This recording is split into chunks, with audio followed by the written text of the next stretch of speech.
Shelby and Lincolnton. Not only two conference opponents that played earlier this year, a hard-fought win by Lincolnton, 2-point conversion in overtime took that win, but this is a series that has first played in 1921. That's even older than me, Brent. And Shelby leads the overall series 49-17, and there's been 4 ties. However, the last 8 games, 4 wins each. And these teams have played each other 4 times in the playoffs. In 1986, Shelby defeated Lincoln by a score of 28-6, and that was on the way to the first North Carolina High School Athletic Association championship that the Golden Lions won. In 2001, the Wolves switched, and they defeated the Golden Lions 28-27 at Purdy Allen Field, Blanton Memorial Stadium. And then in 2015, the Golden Lions defeated Lincoln by a score of 37-21 at home, and they went on to win the state championship that year as well. And then 2 years ago in 2023, Golden Lions defeated Lincoln Wolves by a score of 41-21, and that was the year that Golden Lions went to Reidsville and lost in the regional final. Yeah, I know they met earlier this year. That was on October 10th right here in Lincolnton. I did that game with Jakari Shell. Jeff, you were at Army yes. up at West Point, and what a game we had. It was an overtime thriller. A game Lincolnton went for 2 in overtime and got it. They won 35-34 over Shelby. Last game Shelby lost as Shelby has now won 7 straight since that setback to Lincolnton. Lincolnton also on a roll. They did lose the next week, however, to Stuart Kramer, Jeff. They had a bunch of guys out that week nursing some injuries, and they had a bye in the first round of the playoffs. They've defeated Hendersonville. But the thing that sticks out to me is Lincolnton loves the close games, and they typically come out on top. They've got 3 one-point victories going back to the Shelby game on October 10th, on November 14th in the first or second round of the 3A playoffs, as they got a first-round bye, defeated Hendersonville by 1 point. The following week in the third round at Mountain Heritage, defeated them by 1 point. Yeah, it's they've been definitely living dangerously, but I'm sure they are saying that they are a team of destiny, and it's up to the Golden Lions to try to put an end to that destiny. But a couple of things. I listened to Robbie Roof and the Fosters do the Crest game yesterday, and I was really impressed. Robbie came on and gave a little bit of history about the Chargers and their playoff berths. So I decided to do a little bit of looking at the Golden Lions, and since 1977, when Shelby rejoined the North Carolina High School Athletic Association, this is the 26th regional final that the Golden Lions have reached. They're 16-9, and of those 16 wins, they went on and won 12 state championships and lost 4. Their all-time playoff record over 40-some years is 124 wins and 27 losses. And I just hope that the fans in Cleveland County don't take it for granted, because Crest and Shelby both have a great, great tradition, and those traditions sometimes die out. But a lot to be said for the coaches and the supporters and the players for both the Golden Lions and the Chargers to keep that tradition going. Golden Lions bring an 11-3 overall record into this game tonight. Lincolnton, coached by Jaden Engel, comes in at 11-2, and the winner of this goes to the state championship next week and plays Kinston, because Kinston played last night and they defeated James Keenan. I believe that score was 20-7. So Kinston awaits the winner of this one for all the marbles next week, and we don't know when or where that game's going to be played yet, Jeff. I think we'll find out tomorrow. But tonight, both teams want to take care of business here in this WestEndSales.com game of the week, and we're going to take a break here on our What's Up Shopper Stadium pregame show. We'll come back with a coach's conversation with Jeff and Coach Wilbanks. After this break, we appreciate you listening to Shelby High Playoff Football right here on WOHS and KTCBroadcasting.com.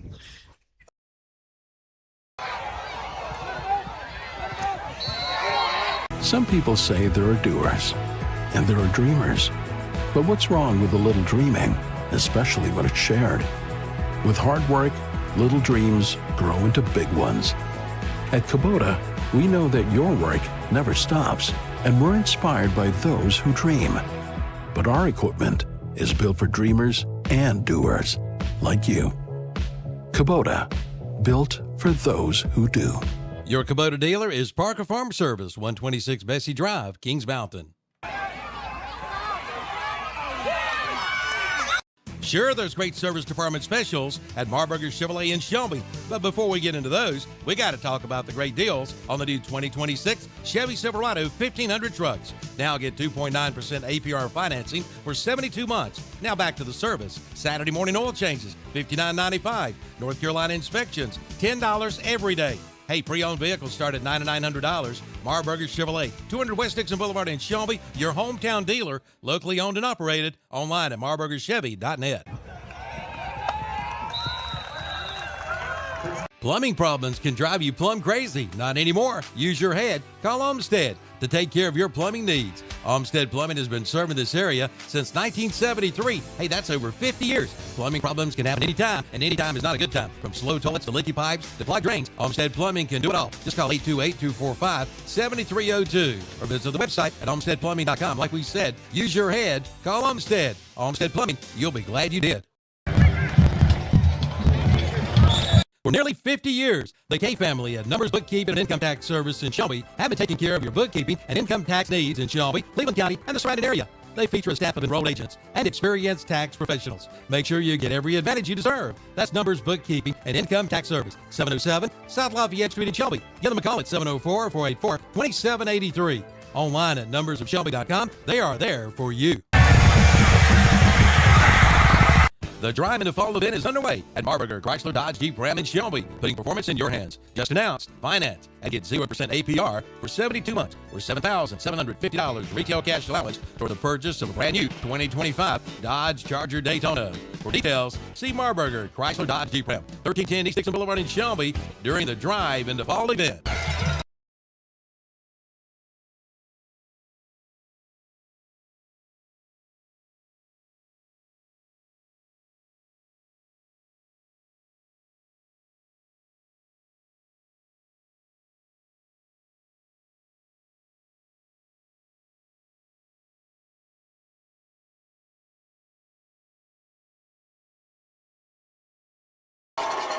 All right, welcome back here to Lincolnton High School. Again, this is the whatsupshopper.com stadium pregame show. I'm going to turn it over to Jeff and Coach Wilbanks for the coaches' conversation. Well, it's time for our weekly coaches' conversation. I'm here with head football coach Mike Wilbanks. And first off, Coach, just congratulations on an awesome victory last Friday at Eastern Randolph, a game that your team had to overcome tremendous adversity, and it seemed like the defense was on the field the entire second half. Yeah, a lot of credit to our guys and coaches, and just a lot of preparation. I guess kind of a culmination of all the work we put in since January, putting them in tough situations. But yeah, all the way from the traveling, the distance we traveled, the cold, just being in an environment we weren't familiar with, to playing a great team, to the injuries, to getting some bad calls, and I'm just thankful to our players. Just they rose to the occasion, and they proved that they are a gritty bunch, and they'll fight to the end.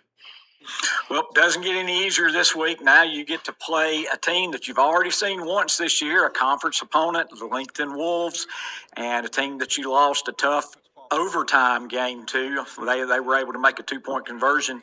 How does it change your preparation playing a team that you kind of know and a team that you've got some history with this year? I think first off, I think our guys are motivated. I think our guys are excited to play this game because we did come up short last time, and our players feel like they left some plays to be made on the field. So I think they've been looking forward to this possibility ever since we played them last time. And then when the brackets came out, they were looking at this as well as a possibility. So didn't have to get any motivation this week. They are definitely excited. And, I think I never like to lose a game. But I think it's probably easier to motivate them after losing the first time than it would be if we had beaten them the first time, trying to keep them up to play them the second time. There's that old saying that it's tough to beat a good team twice, and the reason it's an old saying is there's a lot of truth to it. That is true, and hopefully we can keep that saying true for one more year. All right, and so finally, as always, the last question of the conversation: keys to a Golden Line victory tonight. Well, definitely turnovers. I go back to that, and I don't sound like a broken record, but turnovers usually tell the outcome when you get to this point in the season. And then you got to make some plays. We're going to have some guys who we're not even talking about right now, but somebody's going to step up and make a play that we need to have made at a certain critical point in the ball game. So we just got to be ready to make a play when it's our turn to make a play, and then eliminate the turnovers and cut down on the penalties, and I think we'll be fine. Well, I appreciate the conversation. Good luck again tonight. And hopefully we can do this one more time next week. I hope so. Thanks, Coach. And that was Coach Wilbanks and Coach Jones with the coaches' conversation. And Jeff, he talked about the last game and the turnovers, and they played a humongous role in that last game. Shelby lost the turnover battle 2-0 in that contest. Yeah, it's hard to win when you lose a turnover battle. And, looking at the entire season, Golden Lions have turned it over 12 times and have taken 23 away. That's probably a little bit better than you would think.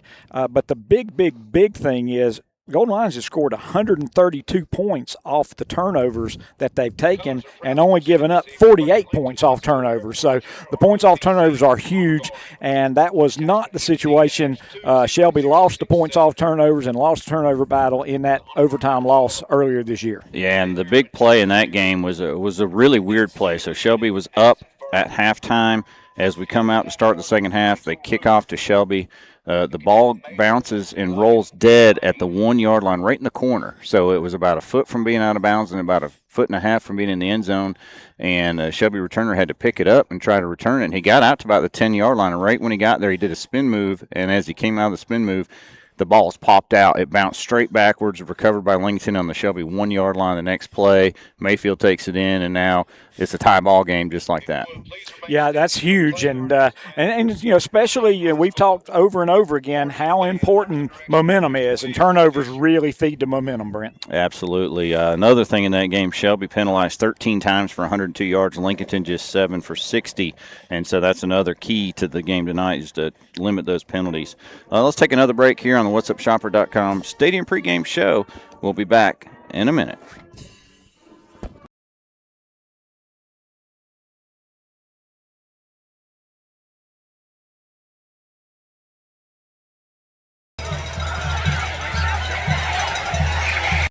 With a rich history spanning nearly 100 years, James River Equipment is known for its deep-rooted partnership with the iconic John Deere brand. From large-scale farming to residential mowing, James River delivers the right equipment for every task with a focus on quality, reliability, and affordability. Bring your outdoor spaces to life and choose the brand that understands your world. James River Equipment. Visit JamesRiverEquipment.com to find the location nearest you. James River delivers. Is your home or business in need of a new roof or gutters? Look no further than Gutter Guys. Gutter Guys provides complete gutter and roofing solutions in our entire area, and even in Columbia, South Carolina. With over 22 years' experience, Gutter Guys specializes in metal and shingle roofing, seamless gutters, and copper works. If your roof and gutters need some attention, Gutter Guys is here to help you. No job is too big or too small. So give them a call today at 704-879-4384 for Gutter Guys. Serving the Carolinas since 2003.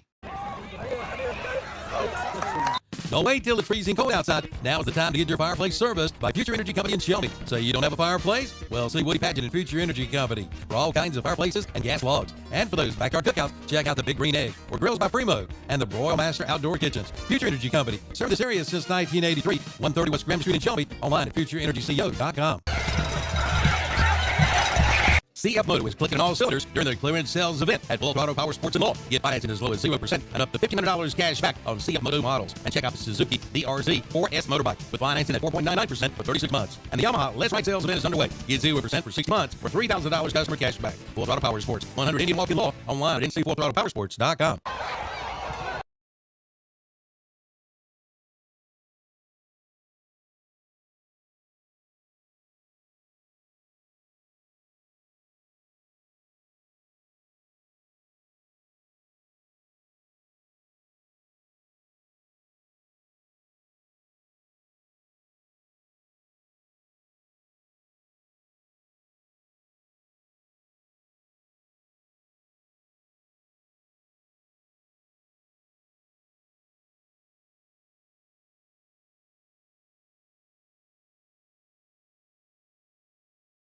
We got Trent Marty on the camera up top. We got Jakari Shell on the camera on the field. And we're on the rooftop here of the press box at Lincolnton Memorial Stadium, and we're jacked up for this one, Jeff. I got to tell you, it's not as cold and it's not as dark as it was last week, Brent. Yeah, over at Eastern Randolph and Ramseur. And how about the Road Warriors? You know, Shelby had one home game in the playoffs. That was round one against McMichael. They've had to go to East Rutherford, to Mount Airy, to Eastern Randolph, and now to Lincolnton, 4 straight weeks on the road. But Shelby has come out winning 65-34 at East Rutherford, 41-21 at Mount Airy. And last week, I don't even know what to say about last week's game. It's probably as dire as you've ever been with about under a minute to go with Shelby up by 2, but Eastern Randolph having the ball really first and like 10 from the 11, and then got all the way down to the 2-yard line, and 2 plays in a row Shelby stops them, but you know, a field goal wins the game. And so the coaching staff for Eastern Randolph rolled the dice and said, we're going to try to get either a first down if we can get 1 yard or a touchdown if we can get 2 yards. And what happened? Well, one thing, Brent and I were talking about this before. If it was going to be a 19-yard field goal, it was going to be a 19-yard field goal from the right hash. And the last kick, the young man had kicked for an extra point. He had just about pulled it outside the left upright. So kicking from the right hash, unless you've gone down there and stood on the field to see the angle, it is a tough angle. But I think the main thing was that they had 2 plays that they had to get 1 yard, not 2 yards. Yeah. They just needed to get 1 yard. They didn't have to score. They get to the 1, it's first and goal. And, you know, so that's what they were thinking sure we're going to get 1 yard, but the Golden Lions held them out not once but twice, and were able to hang on to a tough victory. And, you know, and we got to talk about it, Brent. We're right at the game time. Golden Lions suffered a number of rather serious injuries, and so that's the big question tonight. Which of those guys are going to be able to play, and if they are able to play, how effective will they be? Because, you know, you're thinking maybe they might be 75%. Well, 75% nowhere near 100%. So what kind of difference is that going to make? But it's not an excuse. So I mean, everybody's played and everybody's beat up at this time. But that's the big question for the Golden Lions. You know, and it's the receivers. Number 1, number 3, number 5. Those 3 receivers. You know, how are they going to be? So that's a big question. Yeah, and when you look at those guys, they're not just any receivers. I mean, those are the top 3 receivers. Emmanuel Collins, number 1, he's got 46 catches for 889 yards and 11 touchdowns. J.J. Williams has 52 catches for 851 yards and 11 touchdowns, and Lorenzo Roseberry has 38 catches for 705 yards and 12 touchdowns. So they've combined for 34 touchdown catches, over 2,100 yards, and over 140 catches. That's a lot of production. A lot of production. That you really need. Now, let's talk about what could happen. Kendrick Raper, he's really come on. He's a very capable receiver. He's got 387 yards and 7 touchdowns of his own. Cole Wakefield's come on in relief, and he's got 243 yards and 2 touchdowns. He had 2 big catches last week. 2 huge first down catches. And then Calvin Ramseur, a 2-way player. He's got 12 catches for 189 yards and 2 touchdowns. And both running backs, Jalen Tate and Jonas Woods, have over 10 catches and 180 yards and touchdowns. So they have capable guys, but guys that maybe haven't played as much at that role as the starters. And the one other thing that you can say from a positive perspective is the Golden Lions practice this entire week knowing that they may have to play with Wakefield and may have to play with Ramseur, and Raper may not be able to step off the field the entire game, but they practiced this week. When they were getting ready to practice, when they were practicing last week to get ready for Eastern Randolph, those guys were not getting a lot of reps because their starters were getting the reps. And then when you lost them in the first half and you went in the entire second half without any of those 3 receivers, that there you were. And again, Wakefield stepped up. And how about number 11, Tyler Tate? He had a big 9-yard catch during that second half. And so it was just it was a big victory for the Golden Lions. But this team they're coming up against, I mean, it starts off with Rashad Lynch, 13 games. He's 138 for 208. 2,621 yards passing. He's got 33 touchdown passes and 9 interceptions, and his long pass is 94 yards.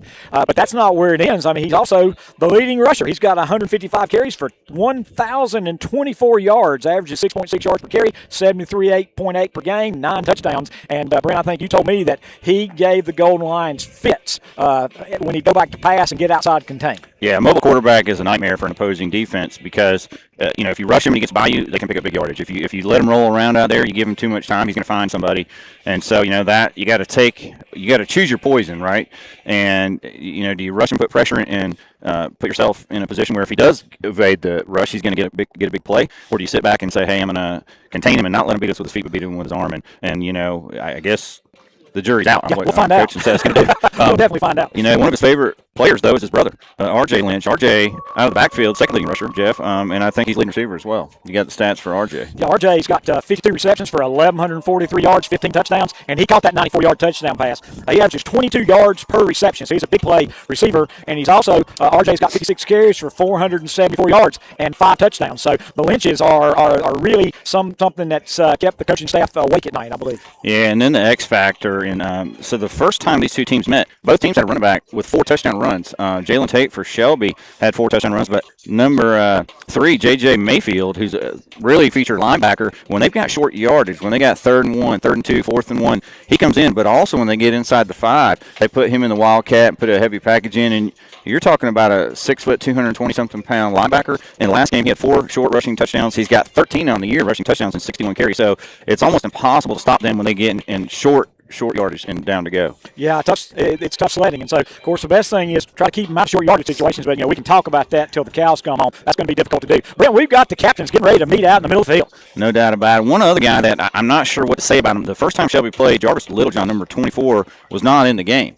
And he didn't even have a stat. So I didn't even have him on the stat sheet. Since that game, he's now rushed it 53 times for 304 yards and 4 touchdowns and caught a pass for 7 yards. So I'm not sure if he's like a guy that came up from JV or an injured player that came on, but he's another weapon for the Wolves. Well, you get to this part of the playoffs, and you're going to play good teams. And so we're hoping to have a good game tonight. Golden Line captains making their way. Number 10, Noah Gardner. 6, Kahari Corey. Number 6, Kahari Corey. Number 60, which is Malachi Gist. And number 8, quarterback, where it all starts with Golden Line's Land Farmer. Land Farmer, the all-time leading passer in Cleveland County history. And, he's had one well of the playoffs. In fact, on the year, he's now had just a sensational senior year. He's completed 70% of his passes for 3,542 yards, 46 touchdowns against just 7 interceptions. But he's added a new element to his game. He has run for 346 yards net and 13 rushing touchdowns. So Land Farmer becoming a dual threat. Quarterback has really changed the offense for Shelby. Golden Lions won the toss, and they're going to take the football.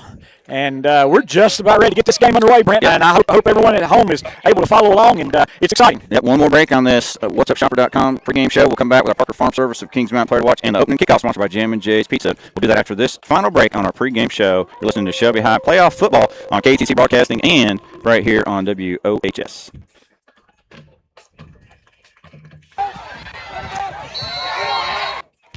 The Clay Barnett Funeral Home in Shelby gives you 5 reasons to choose acclimation over cremation. Acclimation is a gentle, dignified process. It's a process that uses 95% water instead of fire. 20% more ash remains are returned to the family. It is a green process with no emissions and no harmful greenhouse gases. And acclimation prices start at $25.95. And payment plans are available with credit approval. Consider acclimation, exclusively offered by Clay Barnett Funeral Home, online at claybarnett.com, with locations at 303 Viper Road, Kings Mountain, and 1401 West Dixon Boulevard in Shelby. In Cleveland County, you might see me at a local sporting event, the Cleveland County Fair. We might cross paths at the grocery store or at the next benefit. I'm your local farm bureau insurance agent, your local professional when it comes to protecting what you love and depend on most. I'm Bert Costner. Call me at 704-482-2436 for a quick auto, home, or life insurance quote. And to learn more about how Farm Bureau Insurance can save you time and money, be sure to ask for me, Bert Costner, 704-482-2436. Call Bert Costner, your local Farm Bureau insurance agent, today. It's time for a pre-winter checkup at Butler's Tire and Auto Repair in Kings Mountain. Make sure your vehicle is ready to roll. They'll check your radiator, your windshield wipers, your tires. They'll change your oil and check your transmission fluid. Let's make sure those brakes will stop you in time. And there are North Carolina inspections for all your automotive needs. See Butler's Tire and Auto Repair, 404 East King Street in Kings Mountain, right across from KFC. Open 8 to 5 Monday through Friday. Call 704-750-4645 and like them on Facebook too. All right, we're back and we're ready for the first Jam and Jay's Pizza kickoff of this 3A Western Final. It'll be Lincolnton kicking off to the Golden Lions. Number 68, is that Derry Trejo? Darey, I think is what I read.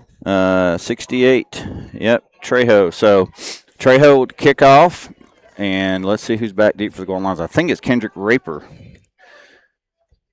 And we're about ready for this one. They're about to blow the whistle. You've noticed probably on the pregame they got new lights here at Lincolnton, so you got a lot of flashing light shows when there's a big play for the home team, and you saw it during the pregame. And finally, the officials are set, and we're ready to start this big ball game. Trejo puts his foot into it, and we're off. Coming up to field it, short kick is Calvin Ramsford at the 18-yard line to the 25, 30, and out. about the 32 or 3 before he's pulled down. Shelby will start there. And they're going to call it the 33-yard line. Land Farmer Company. And let's see who's in the backfield. It's been Jonas Woods for the past several weeks. Shelby comes out with Woods in the backfield. 3 receivers left, 1 to the right. This is the ball on the right hash. Lincolnton with a 4-man front, and before the play comes off, we've got, I don't see a flag, but the officials are talking. Shelby's had lots of problem with equipment issues. I believe it might be that switching Lincoln football. Lincoln kicked off the football, and they didn't trade the football. So. All right, changing the football out, and now we're ready to start. First play, shotgun, Farmer to throw. Late pressure gets it to Woods out of the backfield, and he gets about 4 before he's forced out of bounds. See where the spot is. It's going to be 3 yards. So minimal gain, but positive yardage, 2nd down, 7. They brought a secondary blitz, and he had to get rid of it, and he did make a good decision to get it out there to Woods. It's a really new wrinkle, too, for Woods. Not known as a pass catcher, had like 98 yards receiving last week and a huge, long 70-plus yard touchdown catch. 2nd and 7, they turn around and hand it to Woods. He's bouncing in the middle. He's only got a yard. We're going to have a big 3rd and 6 right away. Yep, 3rd and 6 right now. And I got to tell you, Brent, one of the questions for the Golden Lions is if they get in a 4th and long, who punts? Because they had to throw a punter out there, Tyler Camp, and he had only punted. He had never punted before in the first half last week. All right, let's see. We got 3rd and 6, and back to throw. Farmer, he's got a rush. He's going to tuck it and run. He's got the first down. He's across the 45, across midfield, 45, 40, down to the 39 of Lincolnton. Big first down run by Land Farmer. Big first down run by Farmer, and as you mentioned in the pregame, that's one of the things that Farmer has brought in the second half of this season, especially in the playoffs. All right, it's going to be 1st and 10 from the Lincolnton 39-yard line. 13 plus 11. That's a 24-yard run by Farmer. And big gain. That's going to be about a 7-yard gain by Woods. Yep, Woods. We're having some technical issues there, so I think we've hammered it out now. So, and Woods is still down. I'm hoping it's a kind of had the breath knocked out of him. He's up now, running off the field, but we do have an injury timeout, Brent. All right, we'll take a quick break. We'll be right back.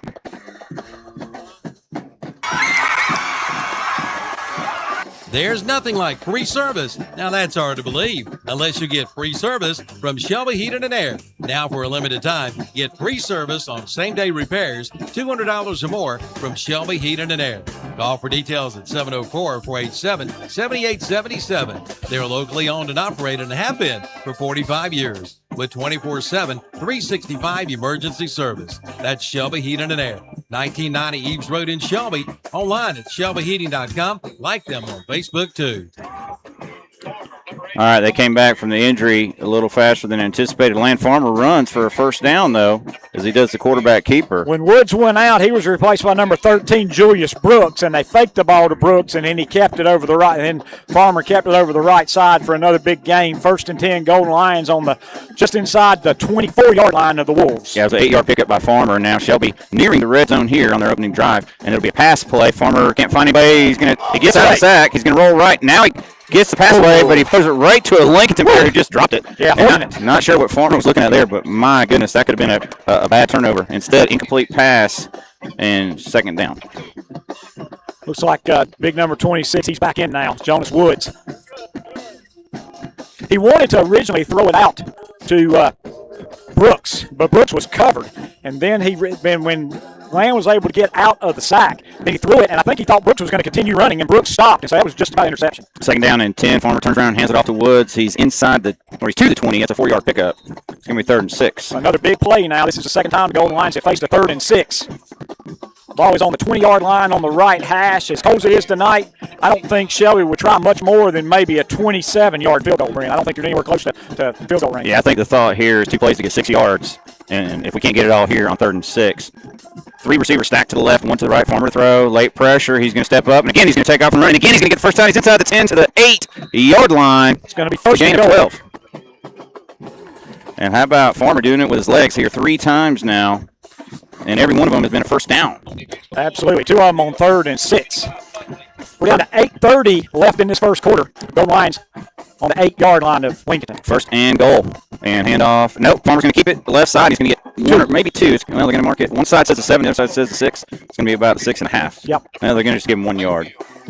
So second and goal from the 7 is the call. And Farmer run it 4 times already. Much like the first time these two teams met, Jeff, Shelby came out running the football and burning some clock, and they're doing the same here. They've run it all but 2 times on this open drive. 7-2. And Farmer calls his own number again, and he's going to barrel to about the 4, maybe even close to the 3. So it's going to be third and goal from the 4-yard line. Another big play. This is the third time Golden Lions have faced a third down and medium. Yeah, and it's interesting, I think Farmer's given some leeway there as an option to hand it or take it. And that's 2 times in a row he's chosen to pull it and take it. He's gotten yardage, but just 1 and 3. So now it's third and goal from the 4, maybe just inside the 4. Start off in the pistol formation. Yep, and Woods right behind Farmer. And he'll get the carry, and he's going to bounce off the right tackle and into the end zone. Touchdown, Shelby. A numbers, tax, and bookkeeping 4-yard touchdown run by Jonas Woods. I don't see any flags on the field. So that'll be Matt Grenier coming in for the point after, and the freshman who really did not get a carry in the last ball game, Jeff, but with the injury suffered in this ball game, or the first time they played, to Jalen Tate, who hasn't played since. Woods has been taking over the lead back role and done a fine job. Man Collins is in to hold. Good snap, good hold, and Grenier makes the Hojo Power Sports point after. Shelby 7, Lincolnton 0, 6:55 to go. First quarter back after this.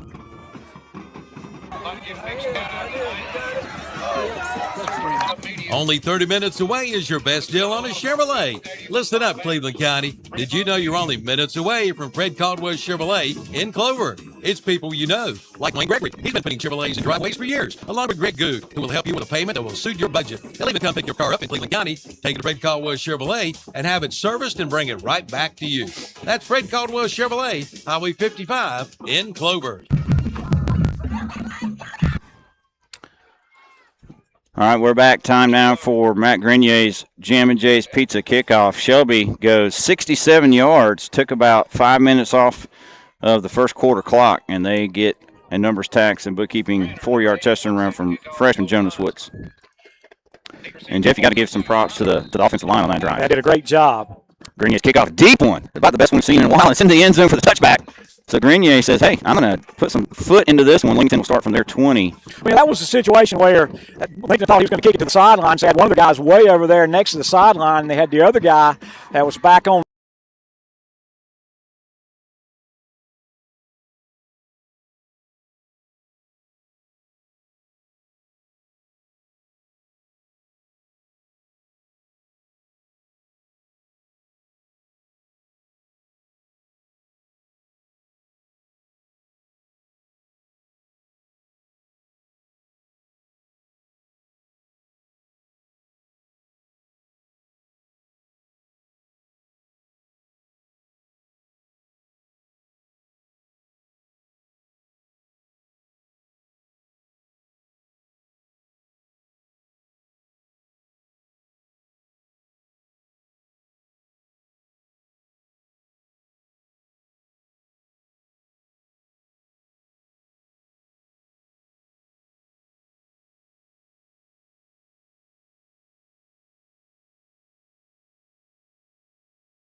the other hash, and so he said there's just a lot of wide open territory. I'm just going to hit it and get it on the ground, and it'll roll into the end zone, and it did.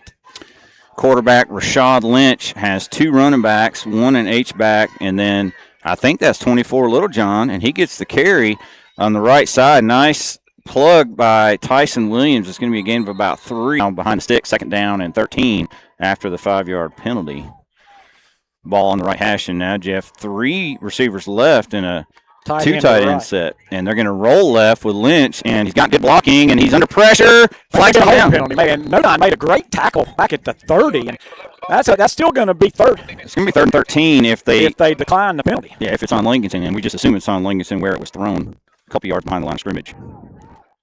And what would you do as a coach? Well, they declined the penalty. All right, so it's going to be Lynch for 0, and we're going to have a big 3rd and 13. And that, again, was Rashad Lynch, the quarterback. RJ wears number 1. Rashad wears number 11. Golden Lion's gone to a 3-man front now.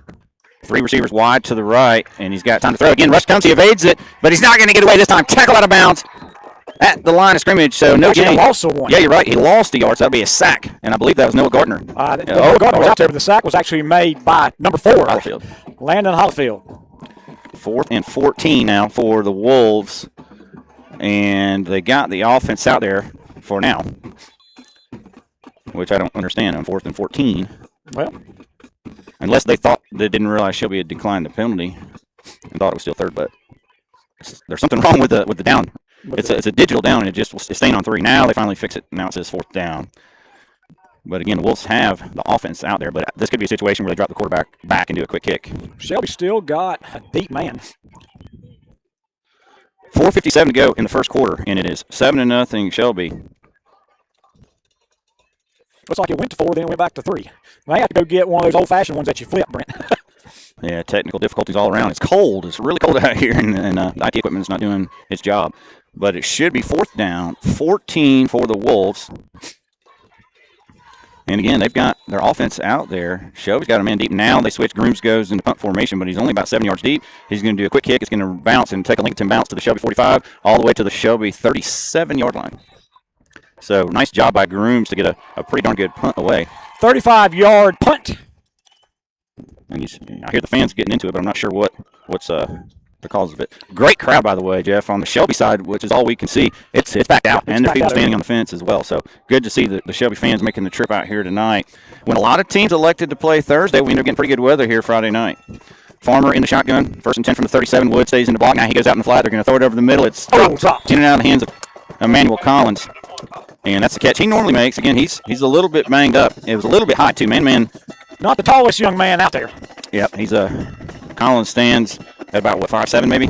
And so 5'6" is what he's listed on the roster. So he went up for that, didn't quite get it. So, all right, our video's a little bit behind our audio, we understand, so we'll try to sync that up. Appreciate all our listeners tonight. We've got J.R. Rummer, the man. We got some Shelby fans, Wendell Kunt listening in, Michael Wood, Joe Morgan, longtime Shelby supporters. We appreciate all our listeners here on this broadcast. 4:42 to go, first quarter. Shelby 2nd and 10 from their 37. Don't understand what's taking so long here. Well, they don't have the box over there at all. I don't know. So the box is not working, and so they're trying to. So the down isn't working. So it's 2nd and 10. And is there a backup? Well, there should be. There definitely should be. And again, we do realize that we're lagging behind. We're doing everything we can to try to get everything back together. But now they've gone to get another box. It looks like the officials are actually going over there. Yeah, I apologize for not calling the timeout, but he's standing over the ball like he's going to blow the whistle. And so if I go to commercial, I'm afraid we're going to run a play here. And so let's keep it here. It's 2nd down and 10, Golden Lions. Oh, they're bringing the old-fashioned one. Now they got the old-fashioned one out there. All right, so they got the manual flip one. 2nd down and 10, Shelby from their 37 again.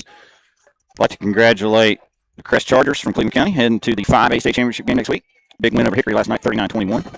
Farmer turns, hands it off to Woods. Got a hole. He's at the 40. Bounces. He's still on his feet. 44 to the 35. Makes a tackle. He's right near the first down sticks. And I think they're going to mark him about a foot short of the first down. Nice run by the freshman.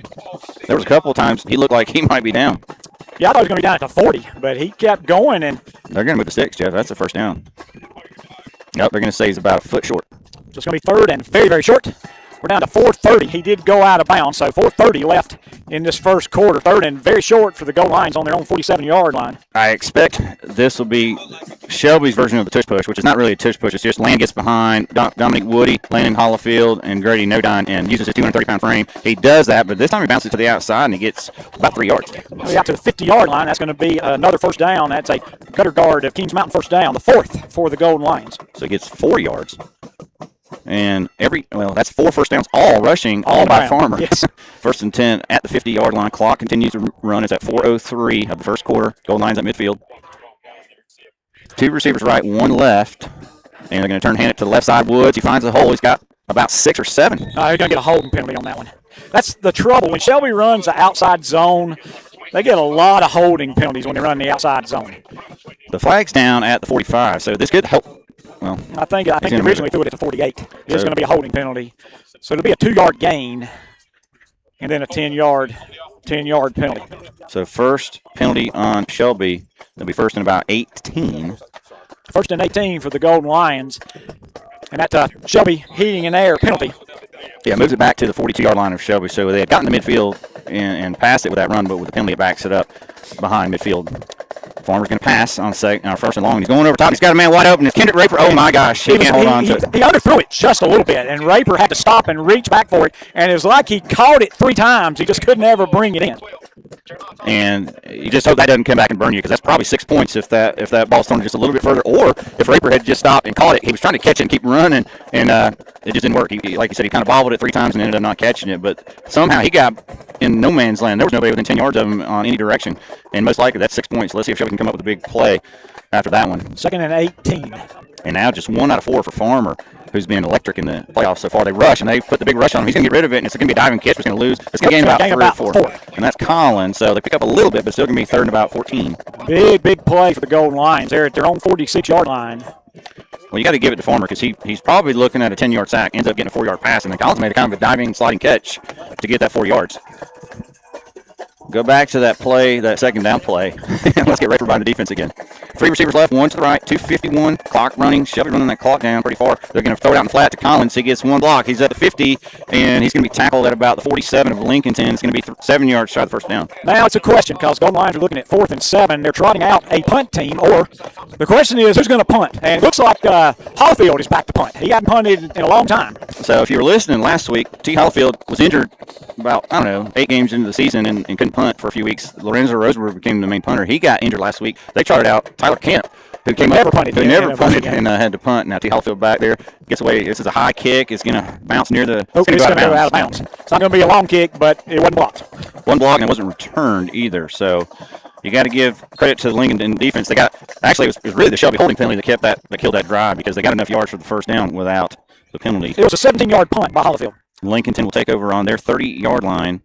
7-0 Shelby. 1:49 left in the first quarter. So if you're listening at home and you know my number, text me and let me know if we're getting any better with our sound or our video. And this is going to be a turnaround handoff. And there's Grady Nodine. And then Derek Key comes in. That's going to be just about a 2-yard gain. Yeah, maybe just a hair less than 2. Great job up front by the Golden Lions. And Nodine saw it coming, stepped in, made the tackle. And that was Little John. So he's carried it 3 times, and he's only got 7 yards. And then 3 carries for 8 yards for Lynch, the quarterback. So Shelby run defense so far has been pretty good. 2nd down and 8 from the 32. R.J. Lynch is in motion, and now he'll stop in the slot. They've got a hug in on the left side. They're going to throw it to the right side. They got single coverage, overshot. And I think that was Trashad Lineberger was the intended receiver. Yep, number 2, Trashad Lineberger, and on the coverage that time was number 12, Williams. And Jaden was fine on that. He wasn't all over him, but it was going to take one of the most perfect throws you've ever seen to get that completed. So now again, 3rd down and 8 for the Wolves. 1:06 left here in the first quarter. Golden Lions lead 7-0. Play clock all the way down to 12 seconds. 3rd down and 8.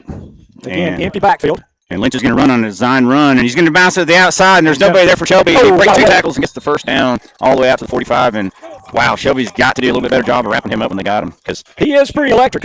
Yeah, but that was a 3rd and 8. Just kind of run up the middle. And 13. 2 tackles missed there. Again, a gutter guard of Kings Mountain 1st down.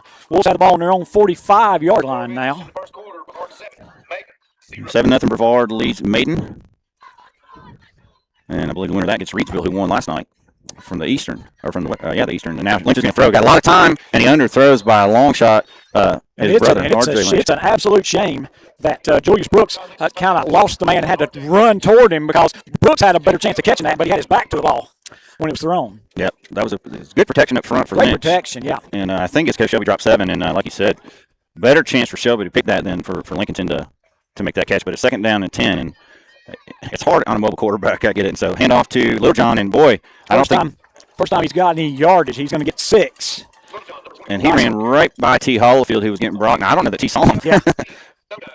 Because T may have been able to make a tackle a little bit shorter than that. But he gets 6. It's 3rd and 4. Big down here. Speaking of Hollifield, I think Landon Hollifield got hit in the knee, because as soon as the whistle blew, he kind of jumped out of there and sort of hopped around a little bit. He seems to be okay. 3rd down and 4. 20 seconds remaining in this first quarter. Big play here. They got a hug in, and R.J. Lynch goes in motion behind the running back. Little John gets the carry. This time, it's just a big pile. Lincoln's pushing one way, Shelby's pushing the other. He's going to get 1. It's going to be 4th and 3. Yep. And that's going to do it for the first quarter, Brent. After 1, it's a close one. 7-0. Shelby leads. We'll be right back here on this broadcast brought to you by West End Sales. Get on your Honda and ride red during the Ride Red Summer Sales event at Honda Motorcycles in Shelby. For over 45 years, Honda Motorcycles of Shelby has been serving this area with sales, parts, and service. And now get low-rate financing during the Honda Ride Red Sales event. Use your bonus bucks on accessories, a down payment, or the Honda Care Protection Plan during the Ride Red Summer Sales event. Going on now at Honda Motorcycles of Shelby, 4402 East Dixon Boulevard. Online, HondaMotorcyclesofShelby.com. It's time to close that pool. Get it done right. Get it done by a professional from Innovative Pool Designs in Kings Mountain to Belmont. Have it winterized with the right amount of chemicals. It'll be ready to go next spring. And with Home and Winter around the corner, Innovative Pool Designs has those hot tubs and saunas. Visit the locations, 629 East King Street in Kings Mountain, and now open at 6426 Wilkinson Boulevard in Belmont. Online at ipdnc.com. Like them on Facebook too. Big play now.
kind of hemmed in a few times, but he just made 3 or 4 little moves, and he got all the way out to the 24-yard line. That's the quarterback that I'm talking about, Lynch, and that's going to bring up 3rd down and 4. So that was a 9-yard run, and it wasn't like he was wide open running, Brent. And that was Lynch on the run? Yes. That brings up 3rd and 4. Again, Lynch back to pass, and he's running up the gut, and he's going to have another 1st down. And he's still on his feet all the way out to the 39. Took a big hit there, too. Yep, out to the 38-yard line for another gutter guard of Kings Mountain 1st down. Again, it's not wide open. He's just running past Golden Lions, and they're just not able to get a good hit on him. So 1st and 10 for Lincoln at the 38. Their own 38. If you're just joining us, Golden Lions lead 14-0. And this is going to be the jet sweep, and good yardage that time. In fact, a couple of missed tackles by Golden Lions, and we got a flag down, and that's one of those places I'm not sure what penalty is going to be. The game's going to be out for close to a 1st down, and the runner was number 1, R.J. Lynch. His first carry. It's going to be a holding penalty, so that helps the Golden Lions. And that holding penalty was upfield about 5 yards. So let's see if they mark it off 10, and it'll be 1st and 15. Yeah, 1st and 15. So it's a 5-yard gain, then a 10-yard penalty. Again, penalties are sponsored by Shelby Heating and Air. So now 1st and 15. That was just a jet sweep. A lot of times the Golden Lions pitch it forward. That was a handoff. Yep. 3 receivers to the left, and it's going to be the option. And the ball's on the ground. That's recovered by T. Hallfield. How about that, Jeff? Yep, they tried to run an option into the left side, and it was a bad pitch. So Golden Lions going to take over after that fumble deep in Lincoln territory with 10-13 left. They pitched it to Lil John, and it just bounced right off him. And T. Hallfield did it was pretty cool. He jumped on it, and he turns back to Lil John. So Lil John tried to jump in there. He was going to hit his back. He outweighs him by about 80 pounds and showed out 1st and 10, Lincoln 30. And Farmer's going to throw it on 1st down, gets that pressure, gets the pass off and flat to the running back Woods. He's at the 20, 18, and down about the 16-yard line. That's a 14-yard pass from Farmer to Jonas Woods. And that's a good guard of Kings Mountain 1st down. The first 1st down by pass for the Golden Lions. Wow. 1st and 10 at the Lincolnton 16. Shelby leads 14-0. Still a lot of time left in the 2nd quarter. 9:49 clock running. 1st and 10. Again, Jonas Woods directly behind the quarterback in pistol. And he'll get the carry. He's down to 15, down to 10, breaks the tackle, bounces to the outside, down to 6. Ball's on the ground. Lincoln picks it up and runs out of bounds at the 6. And Lincoln comes up with a turnover right back as the freshman's trying to get extra yardage. Well, what happened was when he got through the original line, he started to lose the football, Brent, and he never was able to completely get it back again. So that turnover is going to turn it right back over to Lincolnton with 9:28. Good news is he had a 6-yard gain. 1st and 5 now. We good?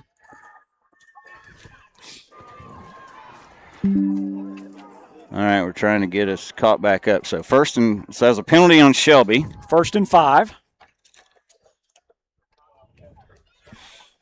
And, well, what a run. Looked like Shelby had him for nothing. He's going to pull him about 6 or 7 yards. It's going to be a 1st down, and that's the big man, J.J. Mayfield. All right, so they're switching things up. It's the first time we've seen the big linebacker, Mayfield. And he goes from the 11 out to the 17. That's a 6-yard gain. That should be a fresh set of downs. It is. 17-yard line. So, again, another gutter guard of Kings Mountain 1st down. 9 minutes left in this 2nd quarter. Just back-to-back turnovers. A fumble that Shelby took and then a fumble that Lincoln took. Still back in that heavy head formation. And tries to bounce it outside, and 3 Golden Lions are hitting it. 4 Golden Lions. That's going to be a loss of 2. Yep, so Mayfield again, but loses 2 2nd and 12. And so he got on the previous run 6, but now he gets backwards. And let's see what happens here. 2nd down and 12. Now Lincoln is back into a more conventional set. Not sure why the clock is not running, Brent. 8:52, you're right, clock is not running. And they're going to roll out. Pressure comes from Will Gardner. Can't bring him down now. Lynch gets out another tackle. He's going to be sacked. Finally, that's big Tyson Williams, number 24. And I think that's what you got to do. You got to rush those guys and just get to him. And Gardner did a good job of making him dance a little bit. Well, he made him run inside where the Golden Lions were. So that's going to make it 3rd down and 18. Lincoln is on their own 9-yard line. 3rd and 18 is a 6-yard sack. Tyson Williams. Tyson had one whale of a game last week, Jeff. And they're going to throw it. And Lynch is dancing in his own end zone. And he's going to throw it out the flag. It's complete. There's no goal line anywhere in sight. But it's going to stop him well shy of the 1st down. And now they've got a penalty flag. Is it possibly going to be a face mask? Out in the flat. Harvest Littlejohn was wide open, but there was 3 Shelby defenders who kind of ran into it at the 21-yard line, well short of the 1st down. And here comes the penalty flag. I think it is going to be on Shelby. And it's a 15-yard. Here we go. It took a while. The penalties weren't too bad, but first 15-yarder, and it's a costly one because they're going to have 4 down and about 8 and probably have to punt. Instead, it's about a 10-yard reception, and then a 15-yard penalty. Ball's at the 31-yard line, and they're going to run it. And a lot of physicality. Pretty good forward progress given. Only about 2-yard gain, so it's going to be 2nd down and 8. 7:45, clock still running. Who ran that? I didn't see. Little John. Little John. All right, so Little John. Second down and 8. Ball's on the 38-yard line of Lincoln. Lincoln starts to drive back on their 6-yard line. High snap. Quarterback keeps it, and he gets really knocked. He gets hit pretty hard out to the 42. That snap got over his head. He just said, okay, I'm going to go straight up with the gut. Tackle there. Going to be 3rd down and 4 now. Lincoln's on their 42-yard line. So 2 yards for Little John, followed by 4 yards from Lynch. And as you said, that makes 3rd down and 4. Timeout. I think they can buy Lincoln. Yes. All right, we'll take it back out of this. 14-0 Shelby on top. You guys having a party? Go! More plugs, more power. You're all ready for the game? 4 new outlets, all with USB, and the projector hooked up to a new dedicated line. Oh, heck no. He likes to do it on himself, doesn't he? You want me to read the timeout?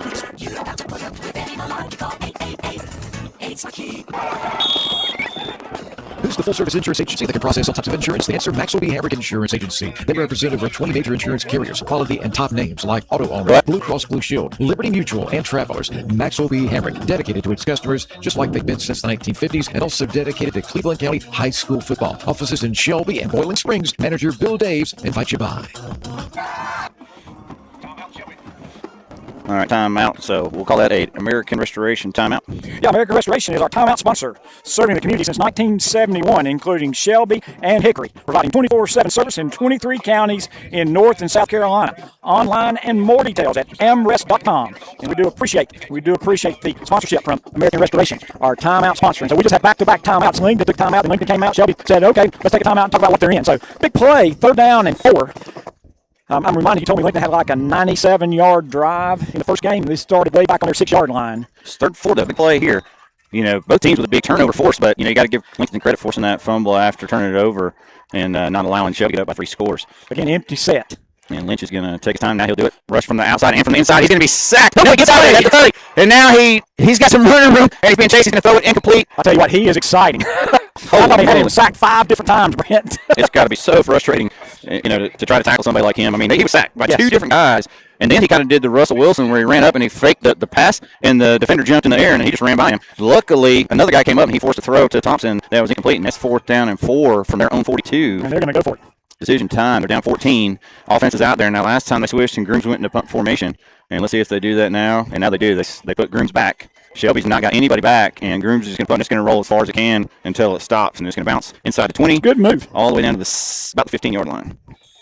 So Shelby will take over 1st and 10 from their 15 with a 14-0 lead on our No Malarkey Mr. Sparky scoreboard. And it's a 43-yard punt. Golden Lions just could not afford to go back and put anybody deep, though.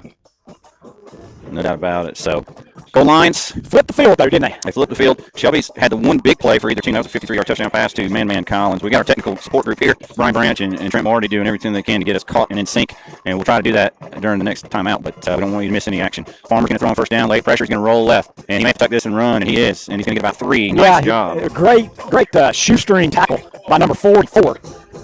That is Jamarius Wilson. And if he hadn't made that tackle, he might have gone 8 or 10 more yards, Brent. So it's going to be 2nd down and 7. The clock is still running. 6:03 left here in the 2nd quarter. Yeah, just midway through the 2nd quarter. It seems like it should be later than that, but it's not. It's had a couple of timeouts called, actually, a moment ago on that 3rd down play. And here we go. 2nd down, 7. Pistol formation, handoff Woods. He's got a little bit of hole. He gets about 3, 4. I think he gets 4. Yep, maybe 5. It's going to get up to the 22 or 23. I think he got 5. Yeah, they're going to give him the 23, so that's going to make it 3rd down and a long 2. 3rd and 2, big play here. Bigger play for Lincolnton. They got to come up with a stop and get the ball back. But if Shelby can get a 1st down here and a fresh set of downs, they can really run a lot of this clock. Lincolnton will get the 2nd half kickoff. Shelby in the heavy formation. And that's Woody, Hollifield, Landon Hollifield. And around the left side, Farmer's got the 1st down. He'll run out of bounds at the 30. He gains 7. So is that 5 1st downs running for Farmer? Yep, he's already carried it 8 times in this ball game. So he's out to the 30. Fresh set of downs for.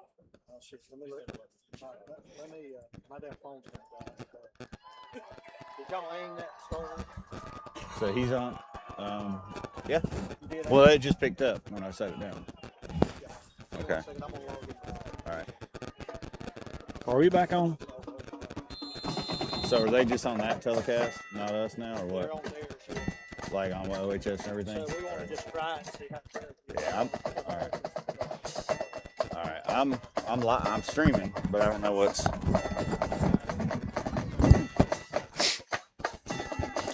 All right, so big catch by Ramseur now. Farmer's going to run it.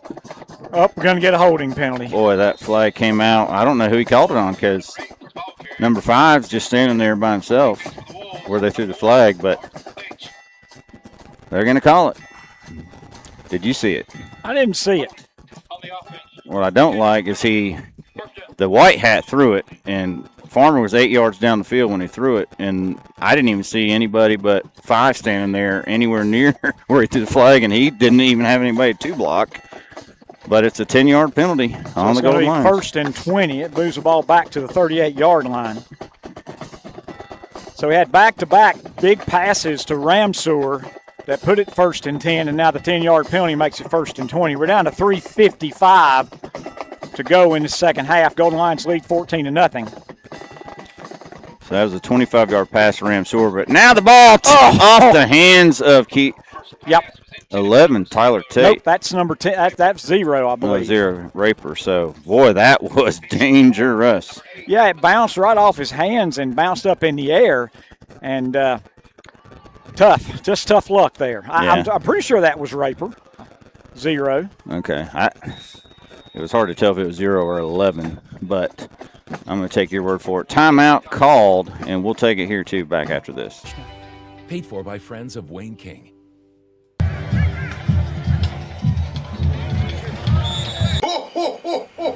Do like dear old Sap, Vinyl and More. Enlisted Up Installers, Willis Flooring Shop had Vinyl and More. Enlisted Up Installers, Willis Flooring Shop has all of your supplies that you need. And if you need pallets, Willis Flooring Shop has them. Call 980-404-0065 to schedule your pallet pickup. That's Willis Flooring Shop, 2247 Kings Road in Shelby. Open 8:30 to 5:30 Monday through Friday, and like them on Facebook too. The holidays are just around the corner, and with them come basketball season. Webb Chemical and Paper Company wants to wish all the basketball teams a great year. Webb Chemical and Paper Company is the place to go for all of your janitorial and cleaning supplies and disposable paper products. You'll find great prices and great service, and they offer products in bulk. Family owned and operated for over 49 years, their friendly, helpful staff will assist you with all of your product needs. Webb Chemical and Paper is conveniently located at 2500 West Dixon Boulevard, Highway 74 West in Shelby. Stop by and see them or call 704-482-4331. Check them out on the web at webchemicalandpaper.com. We're back. Shelby goes deep. And finds Lorenzo Roseboro up the gut. Shelby was trying to make it look like they were throwing a screen pass, and then they slipped Roseboro right down the middle for a big gain for another first down. So that was a 28-yard pickup, I believe. And that was on 2nd and 20, and that's going to be first and goal from the 10. This is the longest and goal situation to be in, Brent. And they'll call Farmer's number, and he'll carry guys to the 4. Yep. What a barreling run there. Inside the 5 to the 4, 2nd and goal now. 6-yard gain by Farmer. Boy, Farmer has run it, and he had a slow start passing. He's picked that up, I can tell you that. And let's see if we can get Jakari on the sideline. He's trying to get himself in position, so we'll keep it here.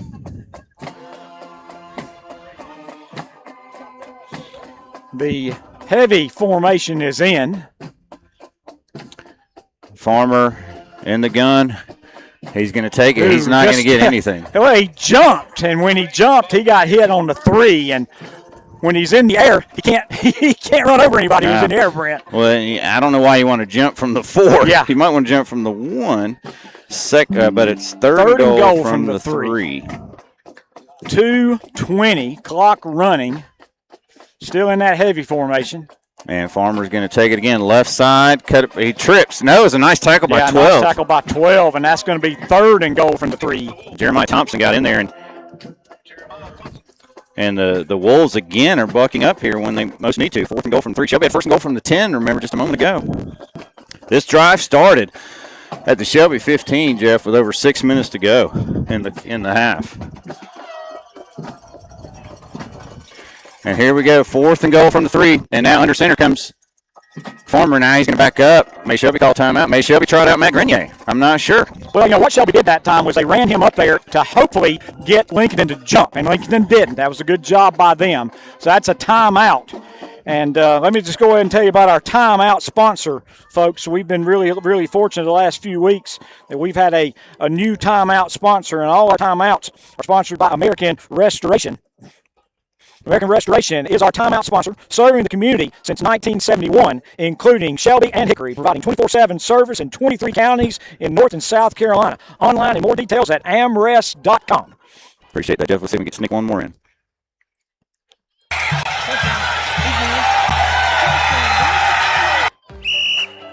Fall in Cleveland County means two things: football pride and standing up for our community. And Wayne King believes in both. Hi, I'm Wayne King.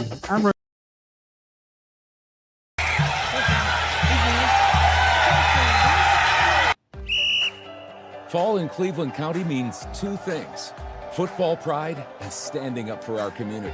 And Wayne King believes in both. Hi, I'm Wayne King. I'm running for county commissioner. I love this community, and like all of you, Friday nights cheering on Hart. And that's exactly what I'll bring to your commission. No new taxes, period. Protecting our families, fighting wasteful spending, and making sure Cleveland County stays a great place to live, work, and raise a family.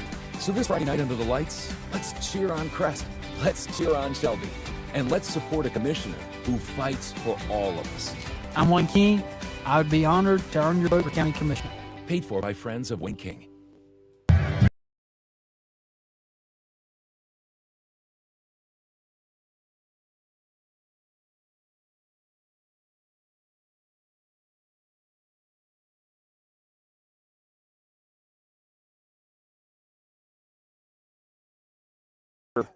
Now, Lincoln's going to want to try to get a quick score because they will get the opening kickoff in the second half. Yeah, and this is where in game one, Shelby didn't do their job. They gave up that touchdown, and then they fumbled the kickoff to start the second half. So they got to do a better job this time.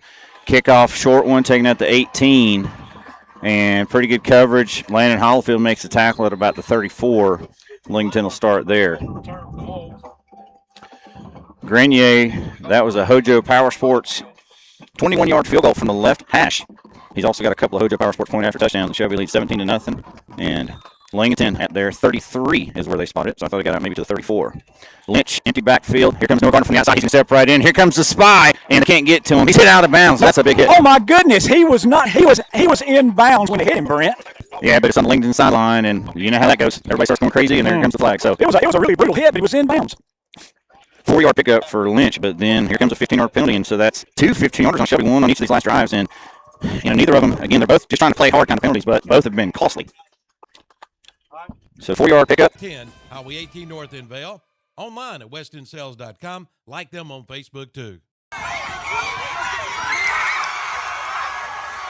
Planning a funeral service can be a very difficult process for families who have just lost a loved one.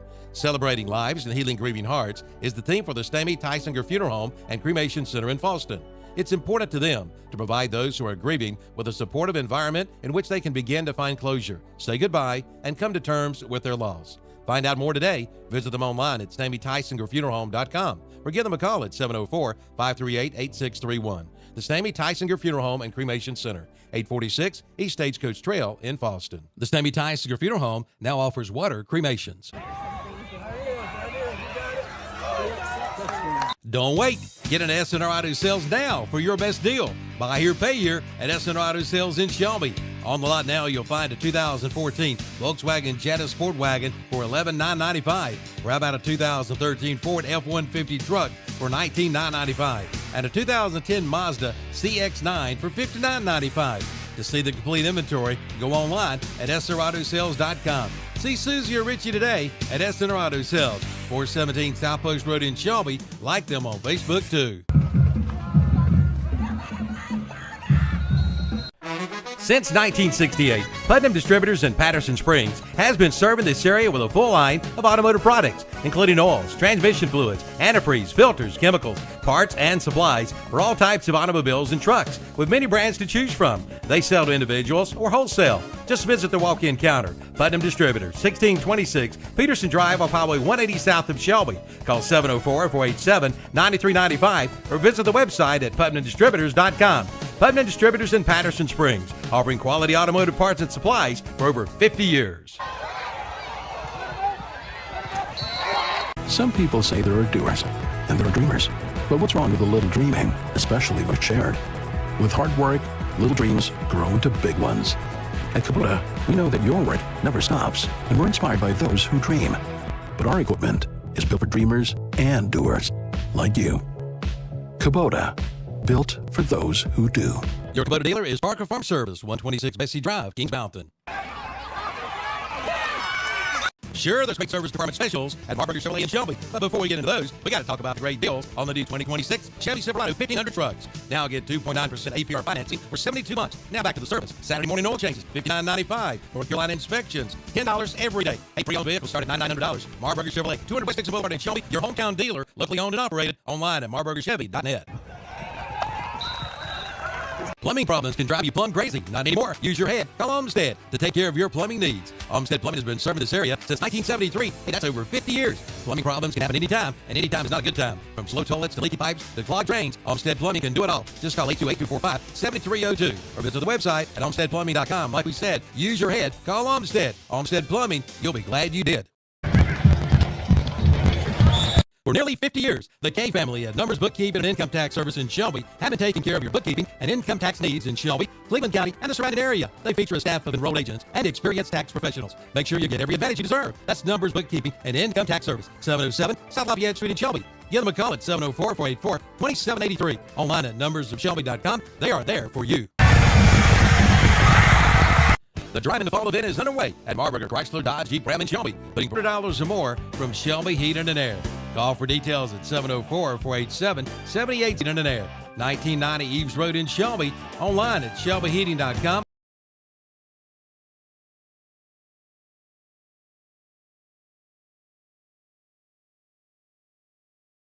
Like them on Facebook too. Only 30 minutes away is your best deal on a Chevrolet. Listen up, Cleveland County. Did you know you're only minutes away from Fred Caldwell Chevrolet in Clover? It's people you know, like Wayne Gregory. He's been putting Chevrolets in driveways for years, along with Greg Good, who will help you with a payment that will suit your budget. They'll even come pick your car up in Cleveland County, take it to Fred Caldwell Chevrolet, and have it serviced and bring it right back to you. That's Fred Caldwell Chevrolet, Highway 55 in Clover. Get on your Honda and ride red during the Ride Red Summer Sales event at Honda Motorcycles in Shelby. For over 45 years, Honda Motorcycles of Shelby has been serving this area with sales, parts, and service. And now get low-rate financing during the Honda Ride Red Sales event. Use your bonus bucks on accessories, a down payment, or the Honda Care Protection Plan during the Ride Red Summer Sales event. Going on now at Honda Motorcycles of Shelby, 4402 East Dixon Boulevard. Online at HondaMotorcyclesofShelby.com.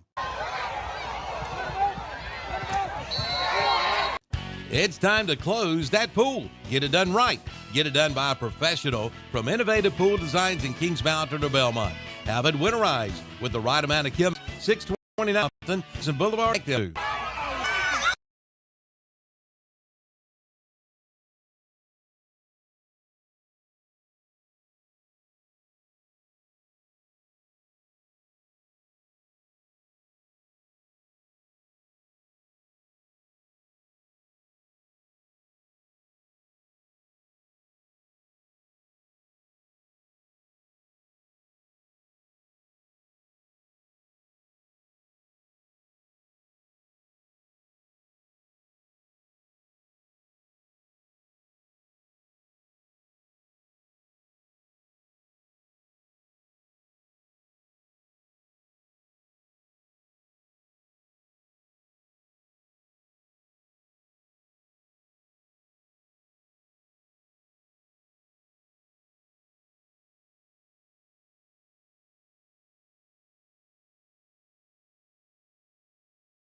It's a commercial.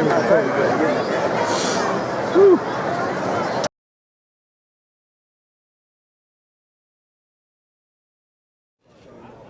There it is. There it is. That's hello. Testing 1. That's it right there. I can see it.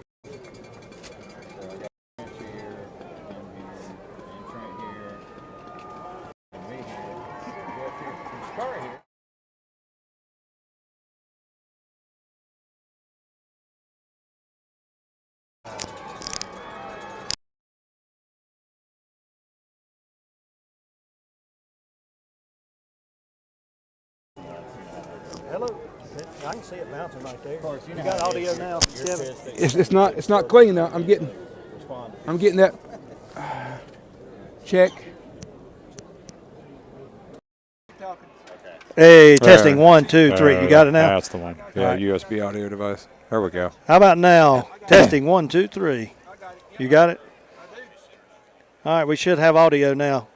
I'd like to remind everyone at the conclusion of the game, there are no fans allowed on the field.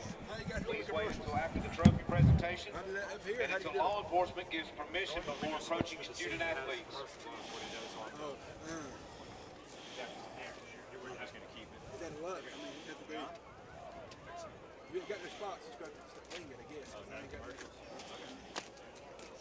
Sorry, guys. That's all right. So, I can't hear myself either. You should be able to do that through there. Yes. Oh, you can't hear it through here? Yeah, I can hear you. Can you hear me? I can hear you. You hear me? Yeah. We just don't have any commercials loaded. Okay. Hey. So are we streaming yet? We're streaming. Keep talking. All right, we're talking about 2 minutes before the end of the half. I need a thumbs up when I'm on the radio. I'm on the air. Okay. Thanks for sticking with us, everybody. It's been a lot of fun. We had a laptop that we bought from I don't know where, but it's anyway. We got a good laptop. We're up and running. We're gonna probably not have any commercials, so Jeff and I are gonna do a lot of talking. It's 17-0 at halftime. Shelby leads. I'm going to let Jeff do your James River and Equipment recap of the first half, and then I'll give you the stats. Okay, with 6:55 left in the first quarter, Jonas Woods, a 4-yard touchdown run. Matt Grenier's point after. Shelby led 7-0. With 11:42 left in the second quarter, Man Collins, a 53-yard touchdown pass from Land Farmer. And Grenier's point after made it 14-0. And with 1:28 left in the first half, Matt Grenier, a 21-yard field goal. And that's our halftime score. Shelby 17, Lincolnton nothing. All right, let's give you some stats. Let's first start with Lincolnton, the home Wolves. And tough sledding in the first half. Quarterback Rashad Lynch was just 3 of 11 in the air for 39 yards. He hit Messiah Thompson once for 25 yards, Jarvis Littlejohn once for 12 yards, and Nehemiah Thompson once for 2 yards. Rushing wasn't a whole lot better. Lynch did lead the way with 12 carries for 51 yards. Jarvis Littlejohn had 8 carries for just 11 yards, and he lost a fumble. J.J. Mayfield had 2 carries for 4 yards, and R.J. Lynch had just 1 touch. That was a carry for 5 yards. So Lincolnton rushing 23 carries, 71 yards, 1 lost fumble, and 39 yards passing on 3 completions for 110 total yards. For Shelby, how about Land Farmer? 8 of 12, 151 yards, and a touchdown passing. He hit Man Collins 3 times for 64 yards and a touchdown, and he hit Lorenzo Roseborough 1 time for 28 yards, Calvin Ramster 2 times for 42 yards, and Jonas Woods twice out of the backfield for 17 yards.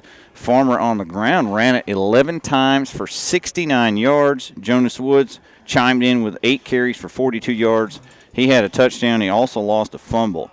Shelby carried it 19 times for 111 yards, threw it 12 times, 8 completions for 151 yards, 262 total yards to just 110 for Lincolnton. And I would say Shelby, you got to say the defense really played well tonight. And we're ready for the second half kickoff.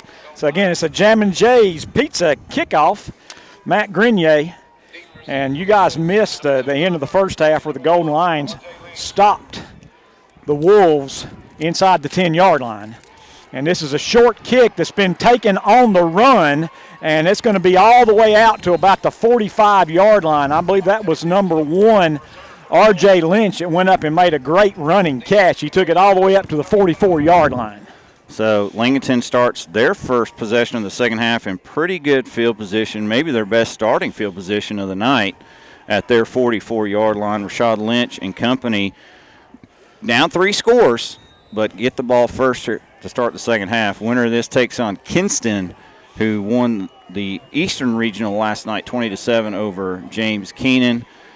And Lincolnton comes out with a hug in there. I think that's J.J. Mayfield. They're going to run Lynch and he's got a lot of run room over to the right. He runs out of bounds. He gets 6 yards, though. Yeah, it's a nice play. They had 2 guys stacked way out to the left, and they were thinking about throwing the screen out there to that man, but Shelby had that covered, and so then Lynch just said, well, I got a lot of room out here to the right, and he did. He ran it 6 yards and ran out of bounds. I was actually a little surprised he ran out of bounds because if he makes one guy miss, that whole sideline was open. Yeah, he might have taken it the distance. So they're on the 50-yard line right now, 2nd down and 4.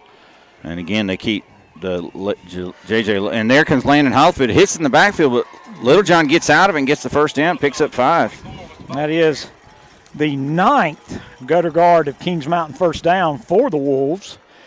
Now they're on the Shelby 45.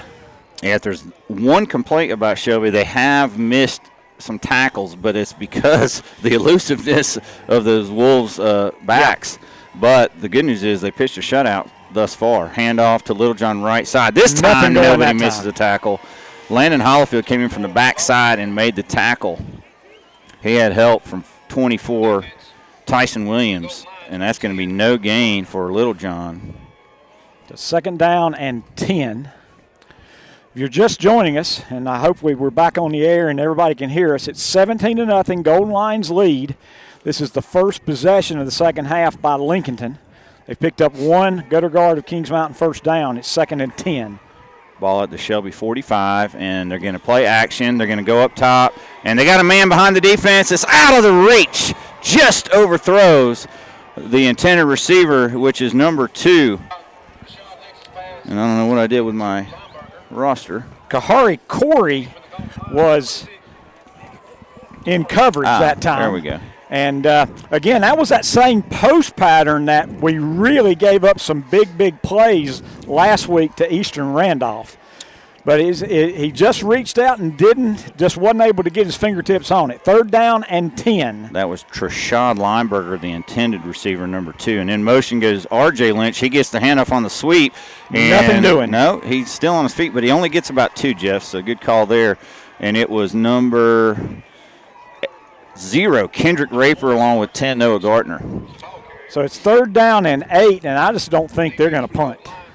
No, I don't either. That was only R.J. Lynch's 2nd touch, and, he's got over 1,000 yards receiving on the season, over 500 yards rushing, and to me, they've got to find a way to get him more touches if they want to come back in this one. 4th and 8 from the Shelby 43. They're going for it.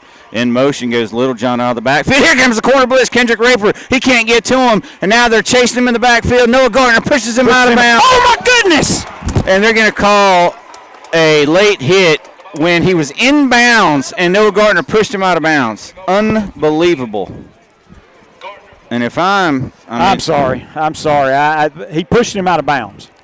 He was running, and he pushed him out of bounds.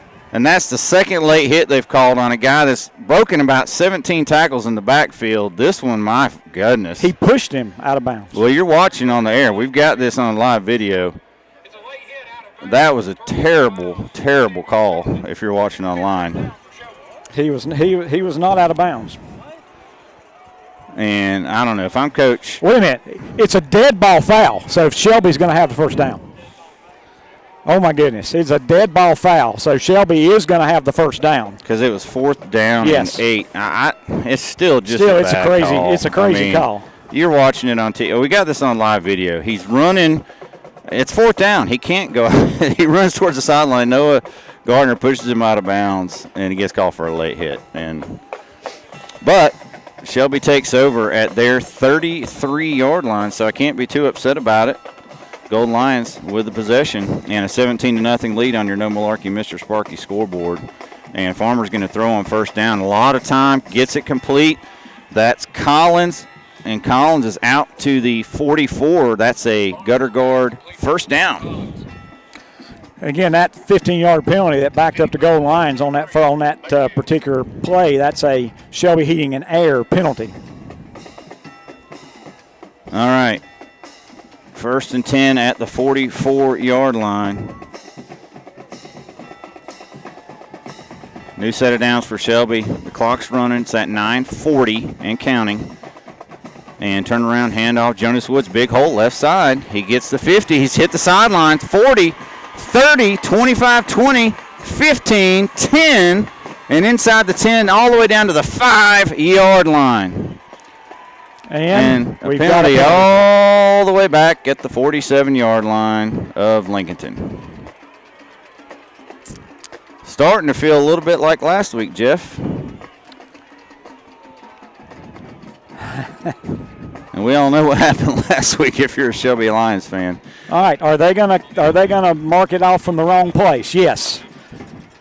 They just marked off an 11-yard holding penalty. You can't have a holding penalty from behind the line of scrimmage.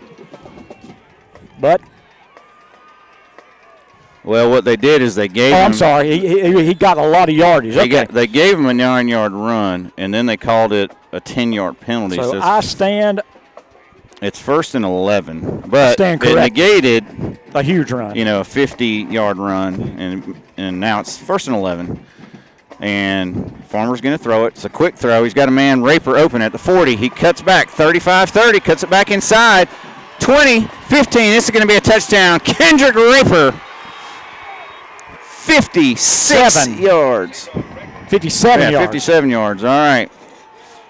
And the second 50-plus yard touchdown catch for the Golden Lions. They go up 23-0 on your No Malarkey Call, Mr. Sparky scoreboard. 9:13 to go, third quarter. Another big play after Shelby gets behind the sticks. 9:13 left in the third quarter. And there's an injury. Let's take an injury timeout. Lincolnton Wolf. Actually, we don't have commercials to play, Jeff. So we'll take an injury timeout. Let's talk about some of our sponsors. Our Field Goal PAT sponsors are Hojo Power Sports of Shelby.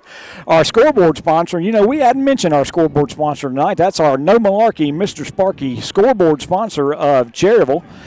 We just had our stadium halftime show. It was a very short one because we had a hard time getting on the air, and that's Gardner-Webb University is our stadium halftime show. And you know what? We needed a player to watch, sponsored by Parker Farm Service of Kings Mountain. And Brent and I, on the way up, we were saying, who do we pick? Who do we pick? And Brent said, should we pick Kendrick Raper because he might be having to play on both sides of the ball. And so we did pick Kendrick Raper. All right, we're ready for that PAT now, Brent. All right, Hojo Power Sports point after. Matt Grenier coming on. Again, Brett Morgan's your long snapper. Man Collins, your holder. And Matt Grenier hits the upright, and it's no good. Hits the right upright, falls back into the field. And so Shelby with a 23-0 lead on your No Malarkey Mr. Sparky scoreboard. And, boy, you haven't seen Grenier miss too many this season. It makes you wonder if maybe the hold came off the tee or whatnot. But we'll keep it right here. Jam and Jay's Pizza Kickoff coming up. That was a numbers, tax, and bookkeeping touchdown pass. Land Farmer to Kendrick Raper covers 57 yards. And now Farmer over 200 for the night and 2 touchdowns, and he's added 69 yards rushing. Matter of fact, he's well over 200. He's at about 219 for the ball game. And thanks to Brian Branch for helping us out here. He came out and did a great job helping us get back on the air.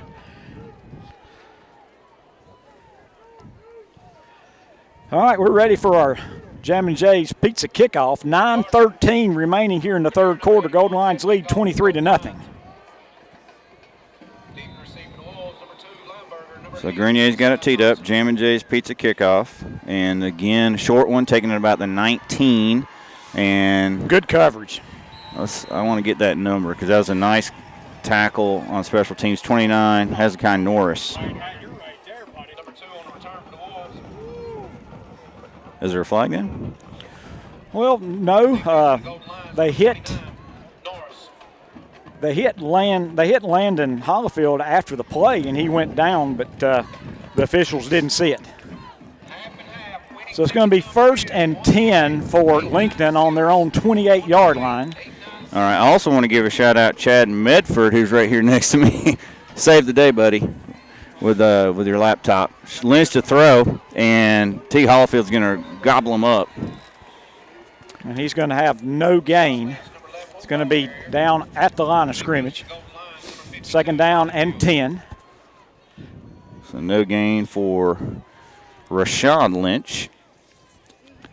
Again, he's over 1,000 yards rushing and definitely carried it a lot there in the first half. 2nd down and 10. 3 receivers to the right. Tight end to the left. And handoff, and that's Little John, and pretty good gain. Grady Nodine gets him after about a 4 or 5 yard gain. We'll see where they spot it. Yep, it's going to be spotted at the 32-yard line. That's going to make it 3rd down and 6. Goal line defense so far been up to the task. So far, so good. Still a lot of time to go. So 3rd and a long 6. 4-yard run by Little John, and a big play here for the Wolves. They got to get something positive here.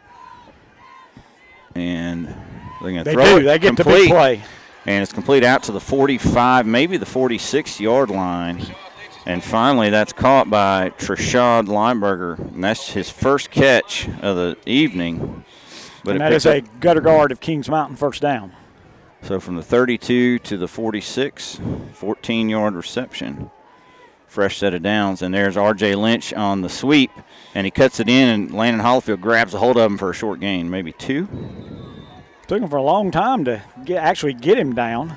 It's going to actually be a 3-yard gain. They ended up having to throw him down forward, so ball's at the 49-yard line, 2nd down and 7. So just the 3rd time that R.J. Lynch has had the ball in his hands, all on the ground. He's had all on jet sweeps. 3 carries for 10 yards. And as they near midfield, it's 2nd down and 7 from their 49. 7:05 to go, 3rd quarter. Clock running. Lynch barks some signals out. 3 receivers right, 1 running back. Running back stays in the block. He's going to throw it deep, but way over the head of the intended receiver. And thank goodness, because he was pretty well open. That was Dalen Adams, the tight end, and that's one thing Lincoln historically has done. They've snuck tight ends out and they're easy to miss when you got 3 guys out wide and that tight end is in there tight and he just leaks out, and he was wide open, but he threw it so far beyond him. Yeah, it makes me wonder if it just sailed because, nobody's catching that. Willie Galt's not catching that one. 3rd down and 7. Lynch to throw. Here comes the rush. Hopper nearly picked by Hollifield. It falls incomplete. Boy, Landon Hollifield jumped that route and got his hand on it. That'll be a pass broken up, and it's 4th and 7. And you got to think it's Lincolnton's going to have to go for it at this time in the score. 6:47 left in the 3rd. If they don't get it, though, it's dire straits. Hopper, Krishawn Harris, your defensive tackles, Gartner and Tyson Williams. They're backing up into the punt formation, but I don't know. Grooms punts it, and it's going to be a line shot. It's going to be taken by Ram Stewart at the 28, and he's going to return it. And he breaks 1 tackle. Now he's heading upfield, 30. Gets to the outside, 35, 40, 45. And now he's tackled out of bounds.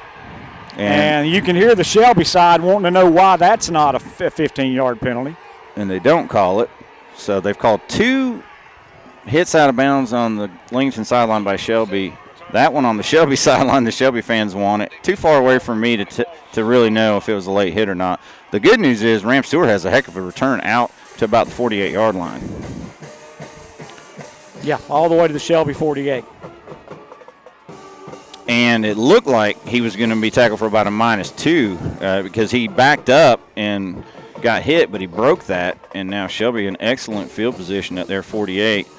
Let's see if they take a big shot here and try to take advantage of the field position.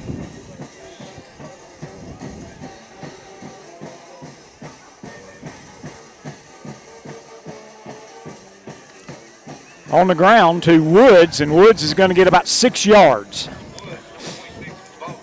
So crosses midfield and gets it to the 46 of Lincolnton.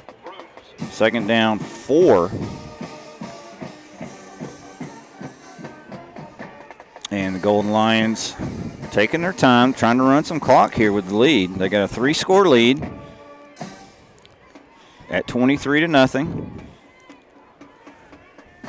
Big support from that Shelby crowd coming here to Lincolnton tonight. That sideline is full, and people on the fence, and it's another handoff to Woods, and he's near the first down. He's about a yard shy. Yep, going to be 1 yard shy. Remember, folks, Woods didn't play in the initial matchup. He was on the JV team. Jalen Tate carried it 27 times in that game and got hurt on a touchdown that he scored in overtime, and it was a non-contact injury. He's missed the entire season since that point. Woods took over, and he's probably got about 900 yards rushing on the season, chance for 1,000 yards in about a half a year. Farmer on 3rd and 1 is going to take it himself. He's got the first down. He's still on his feet. He's inside the 35 all the way to the 30-yard line. Yet another first down run for Land Farmer. It's a 13-yard run for Farmer, and man, he's a load to take down. 1st and 10 at the Lincolnton 30. We're down to 5 minutes left in this third quarter. Golden Lions lead 23-0. Ball at the 30 of Lincolnton. Running back in a pistol formation, I believe, is Woods. 2 receivers right, 1 left. They're going to run Woods between the tackles. He's bouncing inside. He's at the 20. Still on his feet. 15, 10, 5 to the 4-yard line. 1st and goal, Shelby. I'll tell you what, they are opening big holes right now. Yet another gutter guard of Kings Mountain first down for the Golden Lions. And again, they are in the heavy formation. 1st and goal from the Lincolnton 4. 26-yard Actually, run. they're not in the heavy formation. I'm sorry, they're in the regular formation. Handoff to Woods. He bounces out. And he's going to walk in for the touchdown from 4 yards out. So he goes 26 and then 4. And that's 2 4-yard touchdown runs for the freshman Jonas Woods. And Shelby up 29-0 on your No Malarkey Mr. Sparky scoreboard. 4:17 to go here in the third quarter, and Matt Grenier on for the Hojo Power Sports point after touchdown. That was a numbers, tax, and bookkeeping 4-yard touchdown run. After the game, our Stamey Tysinger Funeral Home Stadium postgame show, our James River and Equipment stats and recap, and we give out an offense, defensive, and overall player of the game. And penalty call, unsportsmanlike conduct against the Wolves. Okay.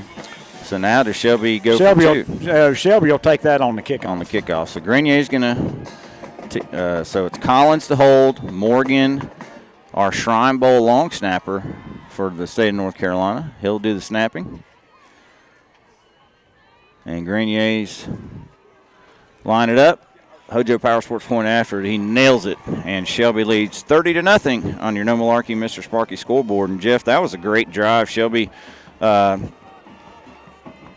took over at their 48, 6-yard run for Woods, a 3-yard run for Woods, and on 3rd and 1, a 13-yard run by Farmer, and that set up a 26-yard run by Woods down to the 4, and then on the next play he took it in. Just 5 plays, all rushes, 52 yards, and Shelby leads 30-0, and 4-score game now with about a quarter and a little less than a quarter and a half to go.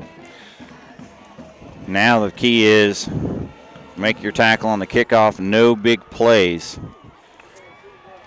He's going to be able to kick off from the 45, so maybe he can go ahead and kick this into the end zone. He does have 1 touchback. His first kickoff was a touchback. And he will kick off from the Wolves 45, so the only penalty this half, I believe, and that was there was a 10-yarder on Shelby, a hold, and then a 15-yarder. Yeah, there was a 15-yarder and a 10-yarder and 15-yarder. Jam & J's Pizza Kickoff. And Grenier's going to boot this, and it's to the going to be caught at the 1. And so let's see where the coverage is. Big hole up the middle, but Calvin Ramsor makes the first contact, and tackle made out around the 28. Julius Brooks, along with Grenier, was in on that tackle. All right, Matt Grenier, but I don't like it because he's limping off the field a little bit. And Lincolnton will take over at their 27, it looks like, is where they're going to mark it. And 1st and 10 Wolves. Rashard Lynch and company have got a lot to make up in a short period of time. 4:13 remaining here in this third quarter. Front four, Malachi Hopper, T. Hollifield. They've gone to a 5-man front now. Gartner and Williams. And I can't tell the 5th down lineman. But they've got an H-back in there along with Littlejohn. Play action to Littlejohn. They're going to look to throw. They're going up top. They got a man, and there's a lot of contact. No flag. So they're not going to call a flag because they said they kind of ran into it. There was they kind of got their feet tangled up. Yeah, to me that was more of a flag than a couple of the late hits they've called. But yeah, I'll take the no flag there. Incomplete. 2nd down and 10. And the only reason I say that is, I mean, there was contact. For sure. There was contact. I was fully expecting that there'd be a 15-yard penalty, and we wouldn't have said anything about that one either. Because I thought it was interference. Yeah, so what they did on that last is they crept no-dine up there, and they had 5 down linemen. And let's see if they do it again. No, they don't, and they're going to play action again, and Lynch is going to run it left, and he's just going to run out of room. Noah Gartner said, I'll just make you run out, and you get 1 yard. Yeah, we won't touch you, and you go ahead and run out of bounds, and it's a 1-yard gain, 3rd down and 9. What Shelby's done tonight that they didn't do in the first game is they've really frustrated Lynch back there. They haven't allowed the big run. His biggest run's 14 yards on a scramble, but they haven't had the big one yet. They've hit a couple of pretty good pass plays. They've hit a 25-yarder and a 14-yarder. It's going to be 3rd down and 9. Tight end to the left. 3 receivers now, empty backfield as Littlejohn goes out. Rashad's going to run. There's a lot of room to his left, and there's no golden line there. He's going to run and slide for the first down at the 43-yard line is where he gave himself up.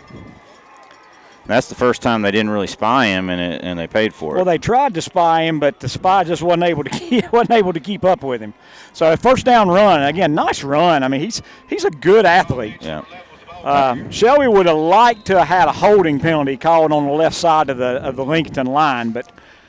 And maybe that's why it didn't look like there was a spy, because when he went left, there was nobody anywhere. I think we've got a golden lion down over there about the 50-yard line. Yeah, far side of the field, almost at the Shelby sideline, so that's kind of a weird spot. Maybe a defensive back. We'll keep it right here. But for the injury timeout, let's get a plug-in for our timeout sponsor. That is American Restoration. Yeah, our timeout sponsor is American Restoration. They've been serving our community since 1971, including Shelby and Hickory, providing 24/7 service in 23 counties in North and South Carolina. Online and more details at amrest.com.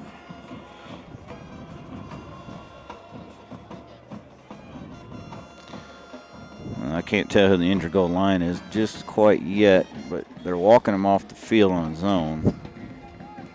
And he had his legs up in the air like it might have been a cramp. So I think it's T. Hollifield, actually. So T's out, and they got Noah Gardner, Malachi Hopper, and Krishan Harris is in there at defensive tackle now.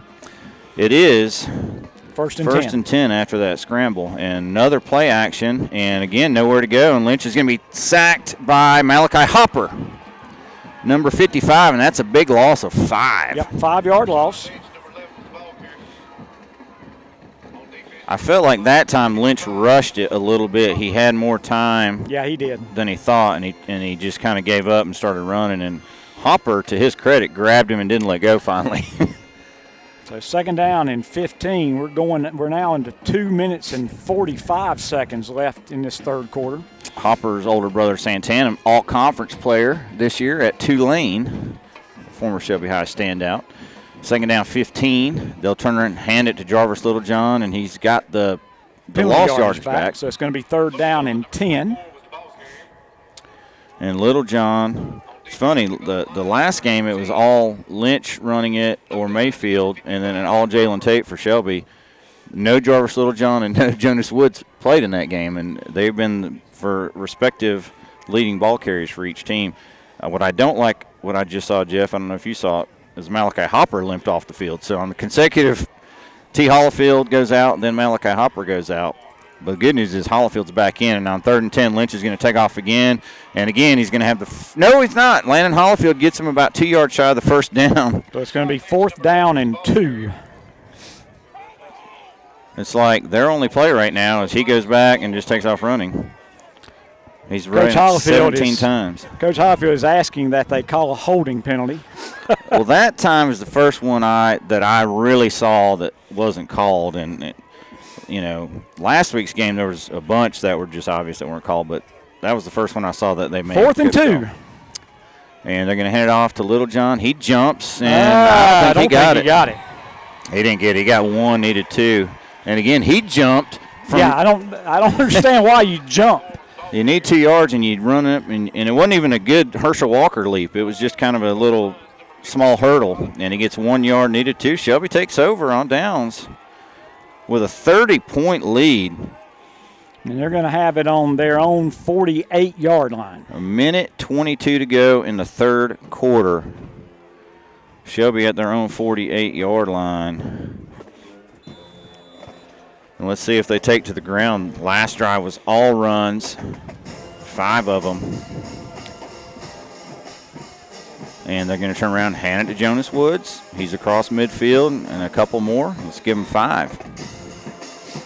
5-yard gain by Woods, and let that clock tick, Brent. We're still in the 3rd quarter. And 1 minute and 15 seconds remaining. Well, what's happening for Lincolnton right now, to their detriment, is they're trying to strip him. And because they're just trying to strip the ball, he's getting another extra yard or 2 every time. I think they actually marked him for just 4 yards when it's all said and done, 2nd and 6 from the 48 of Lincolnton. And they'll turn around, hand it to Woods again. He's at the 45. He's got the first down. He's still on his feet, and they'll get all the way down to the 39-yard line. Now, I want to be fair. Shelby got away with a hold on that one, Brent. we really are not the guys that think that we don't ever commit penalties. Shelby got away with a hold on that one, but another first down. Gutter guard of Kings Mountain first down, the 13th for the Golden Lions. And they have to snap it one more time before the end of the 3rd quarter. There's 16 seconds left on the play clock, 23 seconds left on the game clock. Woods stays in at running back. 2 receivers right, 1 left. And they're going to turn, hand it to Woods again. And he's got a big hole again. Gets about 7, maybe 8. 8 yards, and that'll do it for the 3rd quarter. So the ball will be at the 31-yard line of Lincolnton when we switch sides of the field, and you can hear the Shelby faithful getting behind the Golden Lions because they're in big-time control of this one. 30-0, and the football with 1 quarter to go. And they're 12 minutes away from the state championship game against Kinston next weekend. Golden Lions scored 13 points in that 3rd quarter. 7 points in the 1st quarter, 10 points in the 2nd quarter, 13 points in the 3rd quarter. And it's going to be 2nd down and 2 at the Lincolnton 31. How many yards does Woods have right now? Yeah, I'm adding that up. We were thinking the same thing. So I'll give that to you in just a matter of seconds. Woods needed about 170 or so to get 1,000. I got him for 103. Okay. 103 on 15 carries and a couple of touchdowns. Golden Lions making their way out on the field now. It's like I say, it's going to be 2nd down and 2. The ball's on the Lincolnton 31-yard line. Let's give a shout out to that O-line. You got left tackle T. Hollifield, left guard Malachi Gist, center Brett Morgan, right guard A.J. Wisnett, right tackle is Krishawn Harris. And Harris and Hollifield are going both ways quite a bit tonight. And so 2nd down and 2. Murphy up 7-0. Hollifield in at running back. Oh, Landon Hollifield's in there, and he's going to block for Land Farmer, who's going to carry it for a yard, maybe. Nope, he's going to get 3, actually, and that's going to be another first down. Oh, you're right. It was And now we've got a really late flag. But there's going to be a dead ball foul on somebody. It will be first down for Shelby.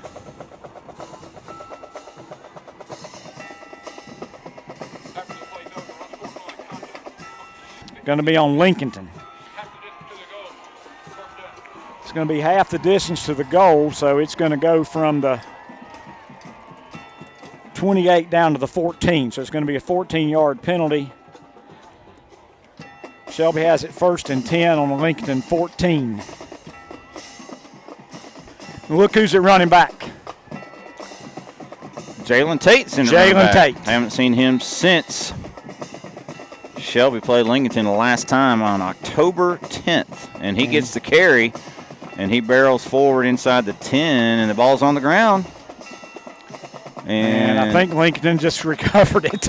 I think a Shelby guy's got it. And now 7 flags in the air. Maybe Lincolnton did have it.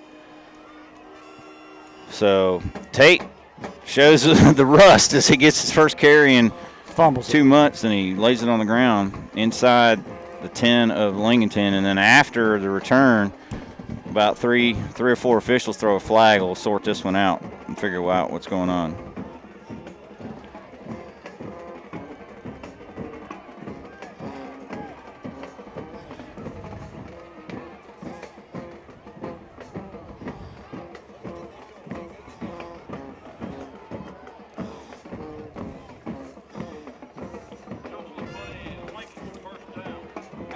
All right, so he's been probably the only downside, but they have caused a lost fumble. They've also caused several turnovers on downs.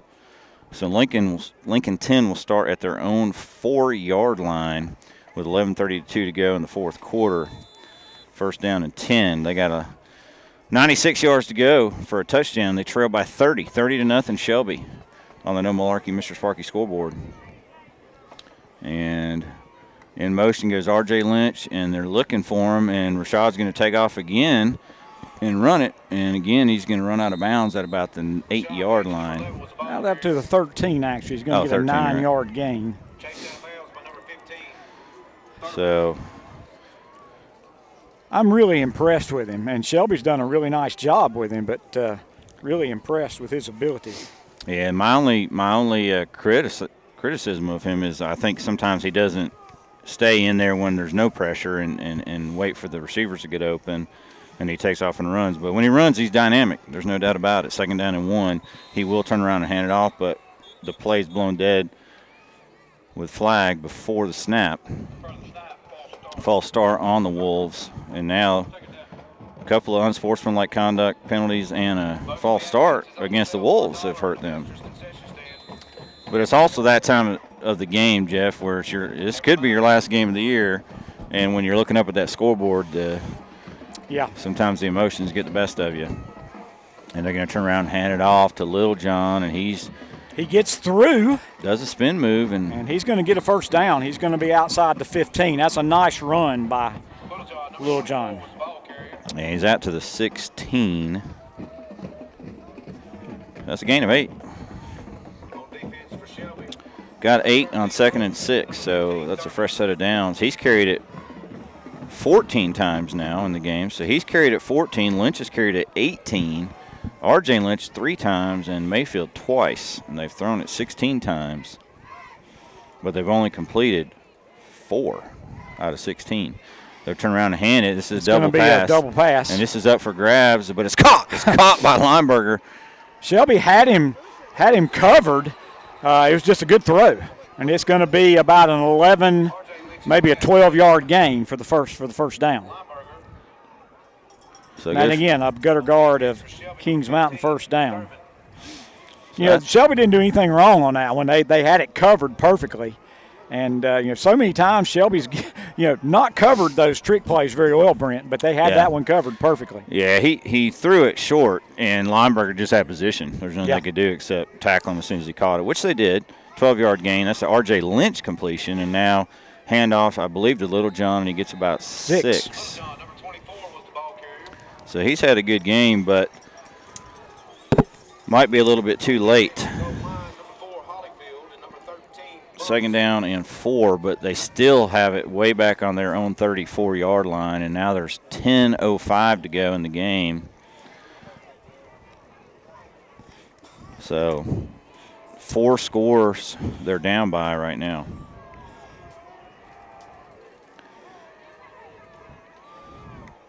And they're going to pass it, and they're going to pass it out in the flat, and it's complete, and they get first down. He's knocked out of bounds at the 40, but it will be another gutter guard of Kings Mountain first down. Got to be honest, though. Shelby's fine with them, getting 5-yard gains and stacking first downs. Yep, it's a 6-yard pass on 2nd and 4. So that's Adams' first catch. Remember, he was open out of the tight end slot and just got overthrown. Yeah, way overthrown. Earlier that time he makes the catch. 1st and 10 at the 40 of Lincolnton. Shelby DBs right now look to be Kahari Corey. Kieran Thurman's at safety. They're going to throw it out to R.J. Lynch in the flat. Gets a nice block, and he's hit the sideline. Now he's making moves at the 50-45, out of bounds at the 45. Got a good block from Adams, number 4. And he made some nice moves. Well, yeah. And Shelby was like, well, we're not going to hit him on the sideline, and so then he took advantage of that and stayed in bounds. And it's a 15-yard pass play. Now flags now we got a flag. First catch by Lynch. He's now thrown a 12-yard pass, caught a 15-yard pass, and rushed it 3 times for 10 yards. Unsportsmanlike on Shelby.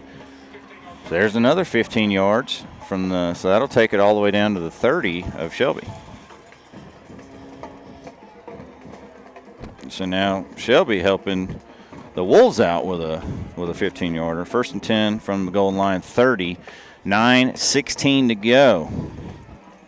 If you're a Golden Lion fan, you just want that clock to hurry up and count down. If you're a Wolves fan, you want it to freeze in time. Lynch will hand it to Little John, and Little John's got a nice little hole, gets about 8. The good news is clock's going to keep running.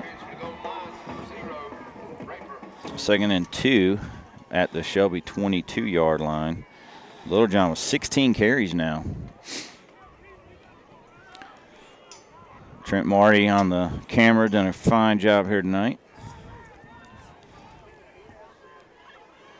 Even if he is a Burns guy, we still love him. 2nd down and 2. And the pump fake from Lynch, and now he's going to pass it. Pressure from behind. He's going to be sacked. I believe T. Hollifield got him. Yep, back at the 27-yard line.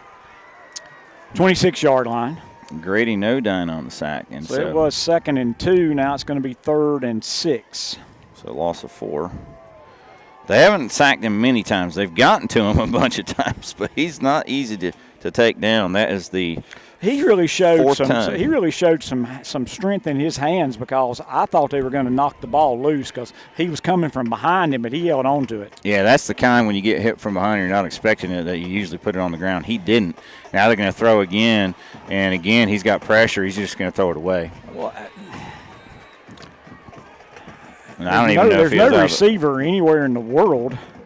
Yeah, that's the first time he may have still been in the pocket when he threw it away. The other times he was clearly, all right, they're going to call a penalty, and Shelby's going to decline illegal it. formation, so it's going to bring up 4th down. 4th and 6. And 6. From the Shelby 26. In comes Nehemiah Thompson. Out comes Little John, so obviously passing situation. It looks like they're going to go empty backfield. I'm looking for number 1, R.J. Lynch, or number 11, Rashad Lynch, to run it. And I'd like to thank quarterback from Burns, Drew Dixon, listening in, pulling for his county rivals tonight. Shelby's going to take a timeout. Timeout, Golden Lions. Sponsored by American Restoration. Yeah, our timeout sponsor for the last several weeks has been American Restoration, and we appreciate that. They are serving our community since 1971, including Shelby and Hickory, providing 24/7 service in 23 counties in North and South Carolina. Online and more details at amrest.com. All right. There's 7:56 left 7:56 left. It's 4th down and 6. Lincolnton is at the Shelby 26. There's 7 minutes, 56 seconds left. Golden Lions lead 30-0. And they are indeed in the empty formation. 3 receivers left to the right. Shelby's bringing a blitz, and here they come, and they got to Lynch. He got away again, and he's tripped now up. He trips and falls, and that's going to be another turnover on downs. Yep, got no gain, and I couldn't tell if it was Nodine or Hollifield. One of them got low and just dove and got a hand on his right ankle, and it tripped him up just enough, or he slipped. If they didn't get him there, he had a first down. He might have gone all the way. So 1st and 10 now for the Golden Lions on their own 26-yard line. And I tell you, I had no feeling before this game. You and I talked. It's kind of you just didn't know what to expect. What I didn't expect is a shutout by the Shelby defense, because this Lincolnton Wolves offense is nothing to joke about. It's not a shutout yet, but they've shut them out for 3.5 quarters. 1st and 10, Farmer turns around, hands it off, whistle blows the play dead. It's probably going to be a false start, is my guess.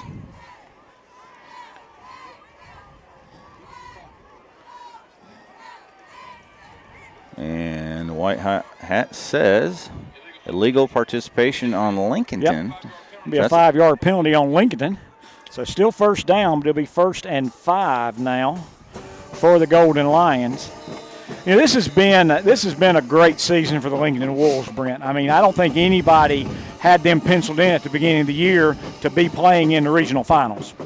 Well, I'm a Lincolnton fan. I'm looking at the sheet and I'm going, okay, my quarterback is a junior. My running back, Little John, is a sophomore.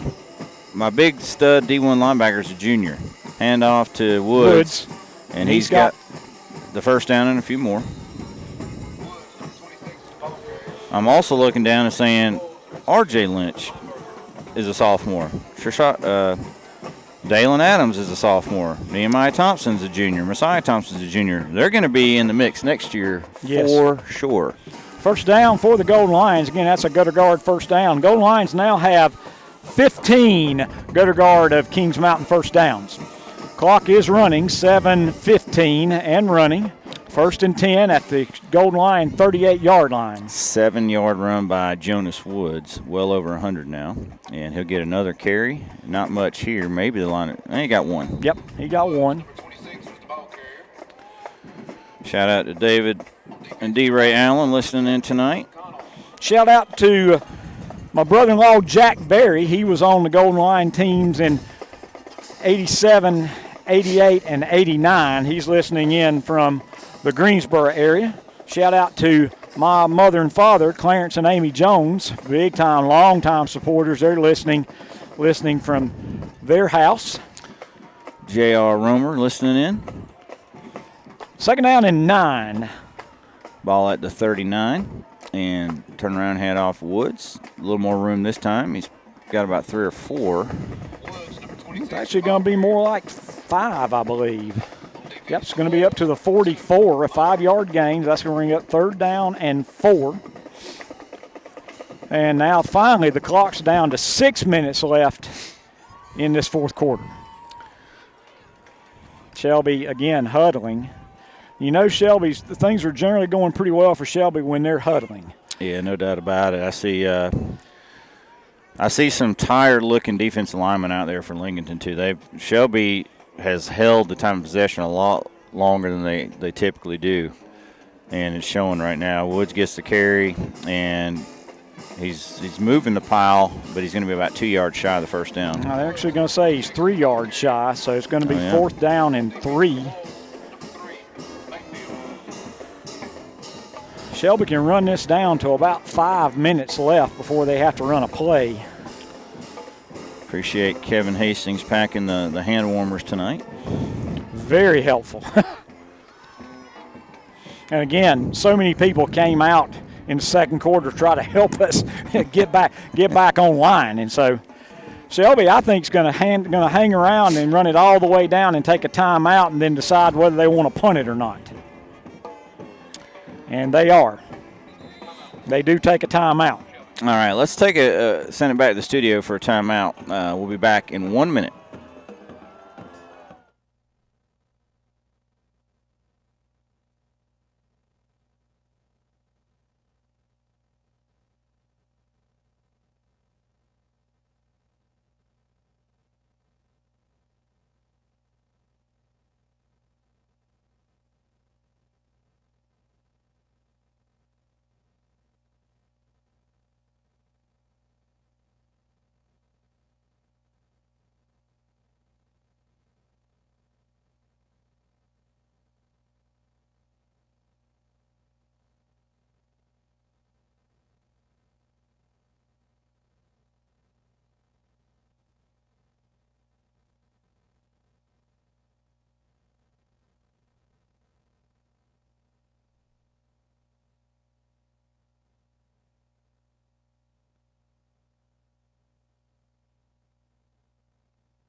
All right, we're back. 4th and 3. Shelby lined up to go for it, Jeff. And Farmer's going to throw it.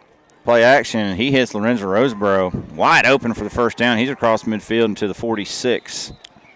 Yeah, and that's just one of those plays that, guys, we've run it and we've run it and we've run it. We're not trying to run the score up on you. We just don't want to give the ball back to you.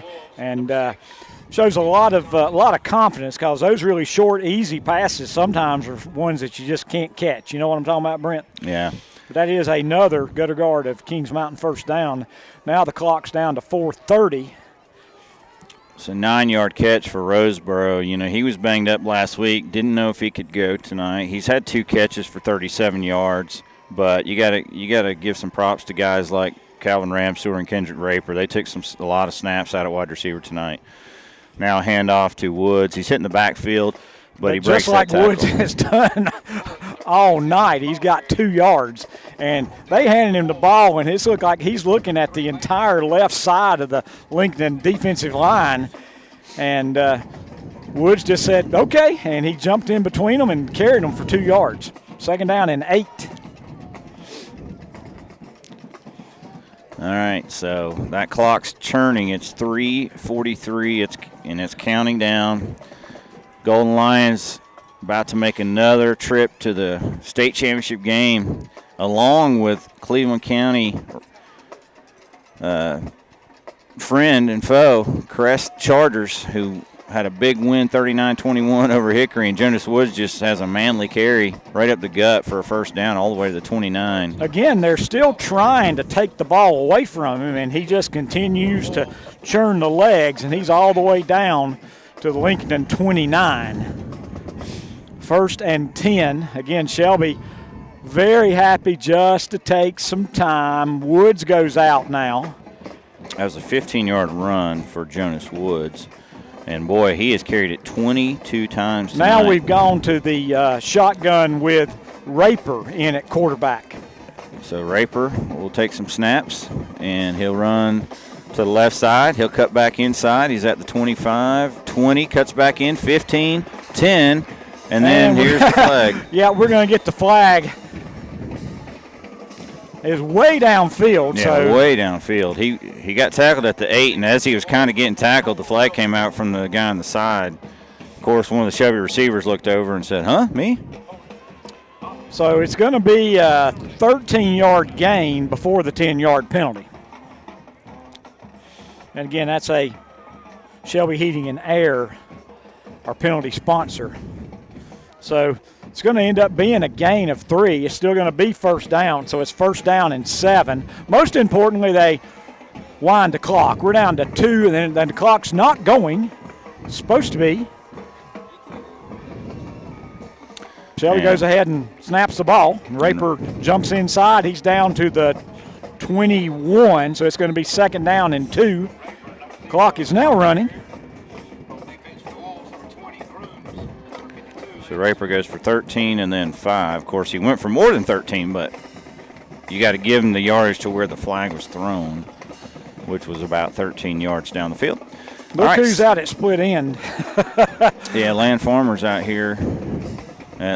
Well, you know, I said Drew Dixon was listening in. I saw him out there against Shelby catch a touchdown pass. I think we've got an injury timeout. for one of the Lincolnton players is down. All right, let's take it back to the studio. 30 seconds. We'll be back in 30 seconds with an injury timeout.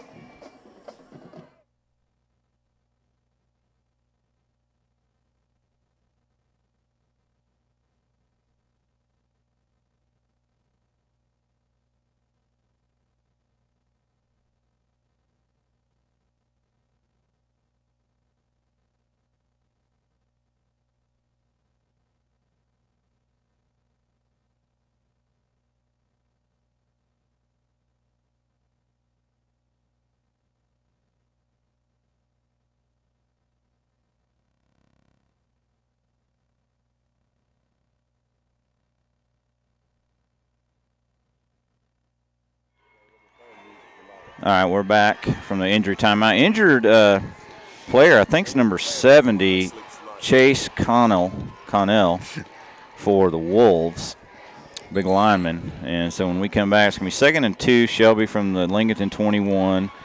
Kendrick Raper's in at quarterback for the last 2 plays, and Farmer split in.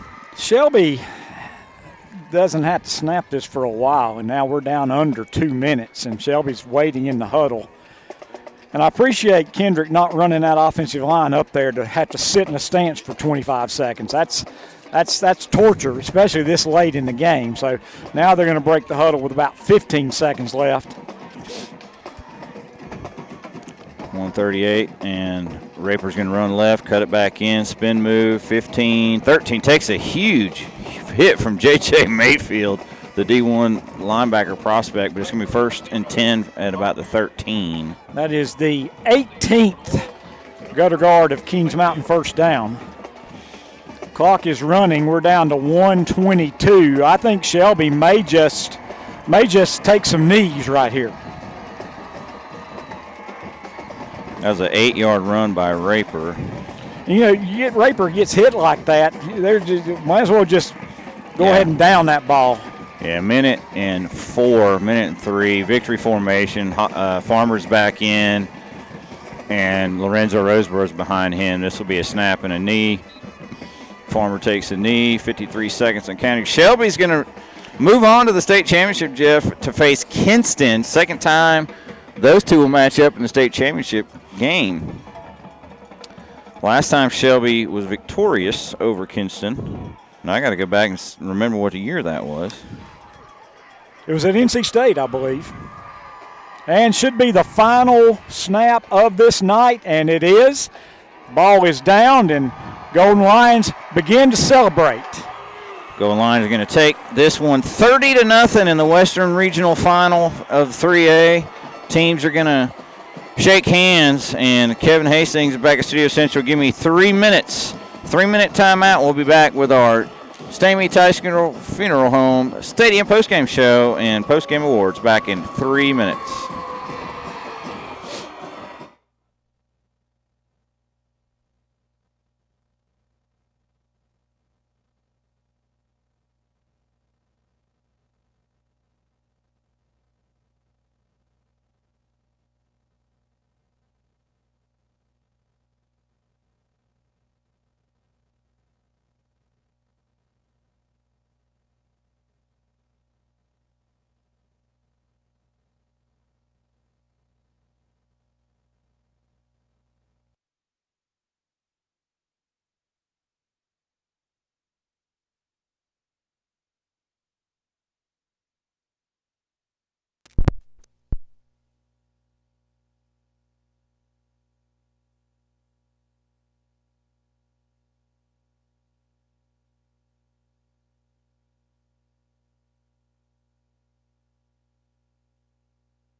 All right, welcome back into our Stamey Tysinger Funeral Home Stadium post-game show where Shelby has defeated Lincolnton 30-0 on an Malarkey Mr. Sparky scoreboard. Not what I expected at all, Jeff, after a 35-34 Lincolnton win in the first matchup to come in here into this hostile environment in the Golden Lions, shut out the Wolves by a score 30-0. Yeah, definitely not what anybody really expected. You wondered what the Golden Lions were going to have with so many injuries, but they came out, and I got to say, what do you say about that offensive line, Brent?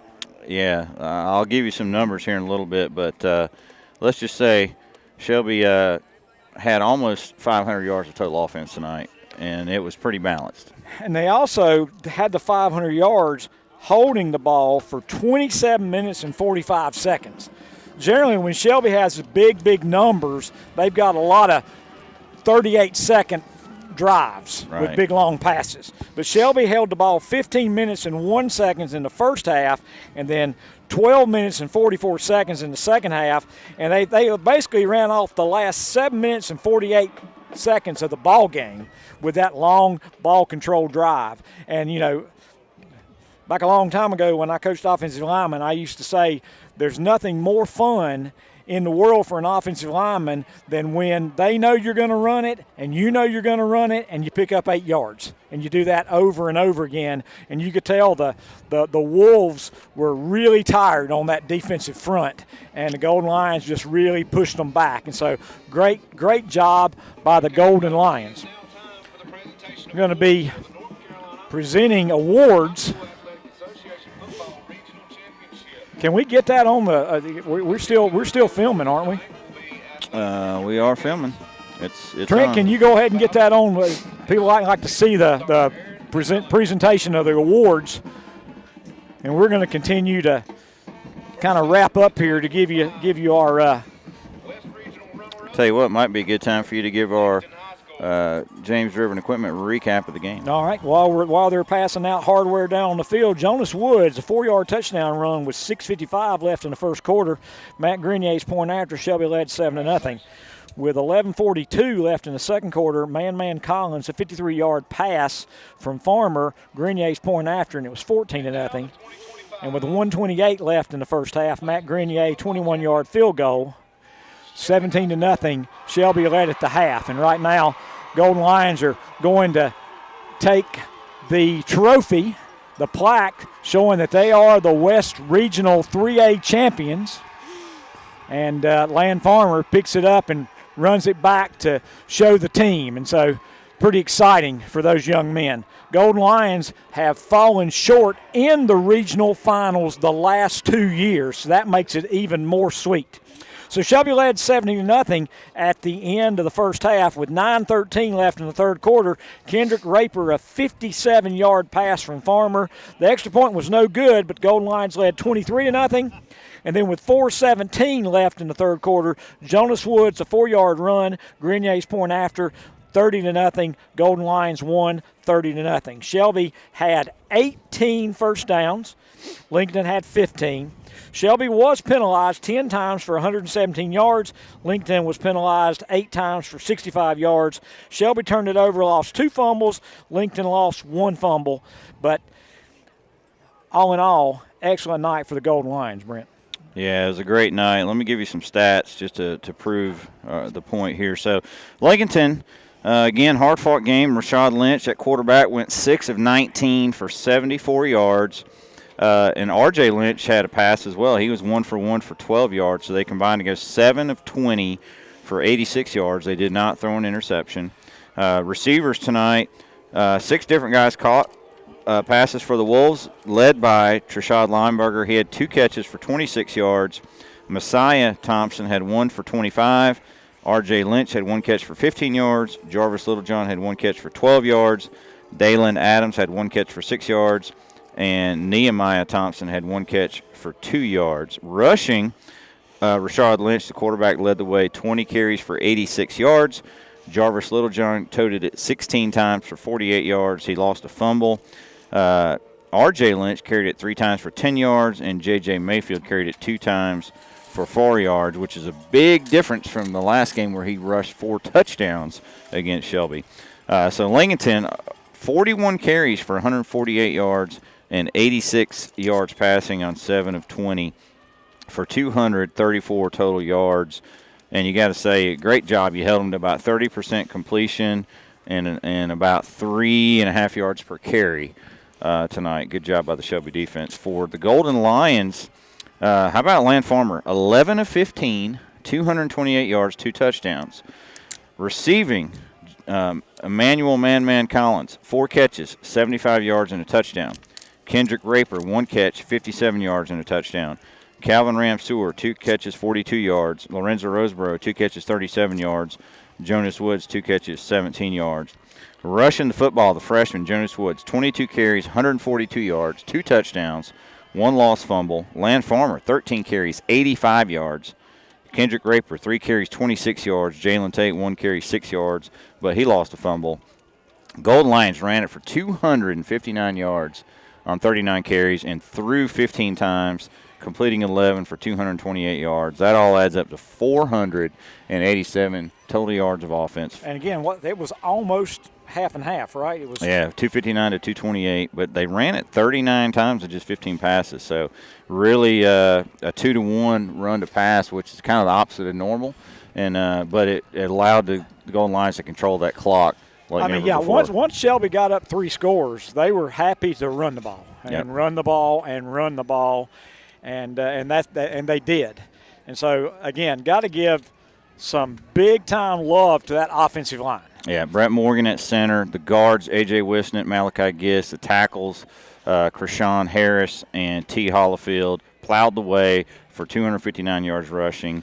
Didn't allow a sack tonight. 228 yards passing for Land Farmer. Another thing, Brent. I don't know if you noticed what Shelby was doing. They were kind of lining up in an unbalanced line, and they had number 5 Lorenzo Roseborough lined up at a tight end. And I don't think I've seen them do that. And that was a good way and to kind of lose him out there and get him out there in the middle ranges, and like that touchdown, that catch that he made, that basically was from that formation. It was from that formation. He just snuck out there and he was wide open. And play was so Jeff. It was 4th and 3, and Shelby came out after a timeout, and it almost looked like they'd blown the play dead. It was like Land just casually went back and just lobbed it, and Lorenzo's wide open for 9 yards. Yeah, it was just a weird play, but it was like you said, they ran that formation and he blocked, and then all of a sudden he just sneaks out 9 yards, first down when they needed it. And Shelby moves on to face Kinston next week. Jeff, we don't have much time left in this Stamey Tysker Funeral Home postgame show, but Kinston's got a wide receiver we need to know about. Yeah, I don't have anything written down. His name's Tyreek Copper. He's an NC State commit. I've read that he's like 150 yards away from the single-season North Carolina record, and he's like 2 touchdown passes away from the single-season North Carolina record. So Golden Lions secondary, they're going to have to get ready. Yeah, But isn't it great that they get ready? Absolutely. We don't know the where and when yet. They're going to announce that, I think, tomorrow or late tonight, where each class is playing and at what time. Brent, I have seen that they have said the 1A and 8A are going to play Thursday night, which makes sense because they didn't play this week. Yeah. So the 1A and 8A will play in Chapel Hill on Thursday. And then the other 6 classifications, there's going to be 2 games in Chapel Hill on Friday. Then there's going to be 2 games at Lenore-Rhine University in Hickory on Saturday, and 2 games at Durham County Athletic Stadium on Saturday. Yep. And so we wish we could tell you, but we don't know where Crest is playing. We don't know where Shelby's playing, but we'll have it for you next week. Yep, let's look at some awards for tonight.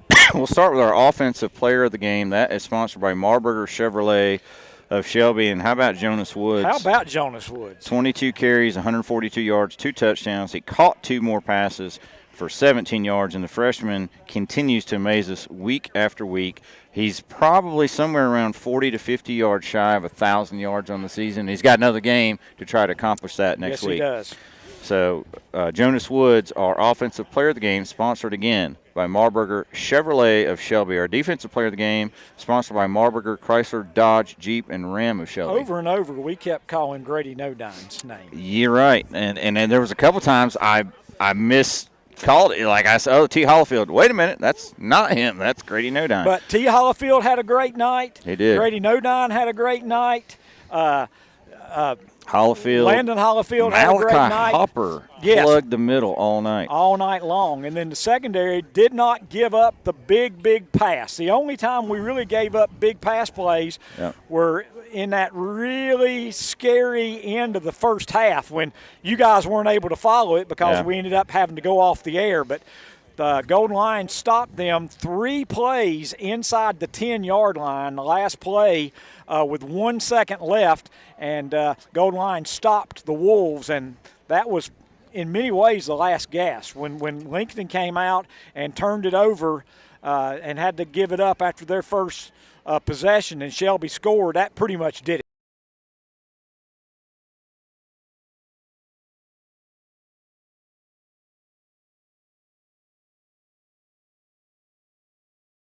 Nothing short of amazing. I think he had 1 incompletion at Mount Airy. He had 3 incompletions last week and just 4 this week, 11 for 15, 228 yards, 2 touchdowns, ran it for 85. He was responsible for 313 total yards. And how many of his runs, he probably had 6 or 7 of his runs went for first downs. Yes. Especially in the first half where he carried the offense. And Land Farmer, our overall player of the game, sponsored by Esnor Auto Sales. If you're out there and you're recruiting for college, give this kid a scholarship offer. He's a big 6'3", 230-pound quarterback with a big arm, and he can run it too and run over you. So Land Farmer, our overall player of the game.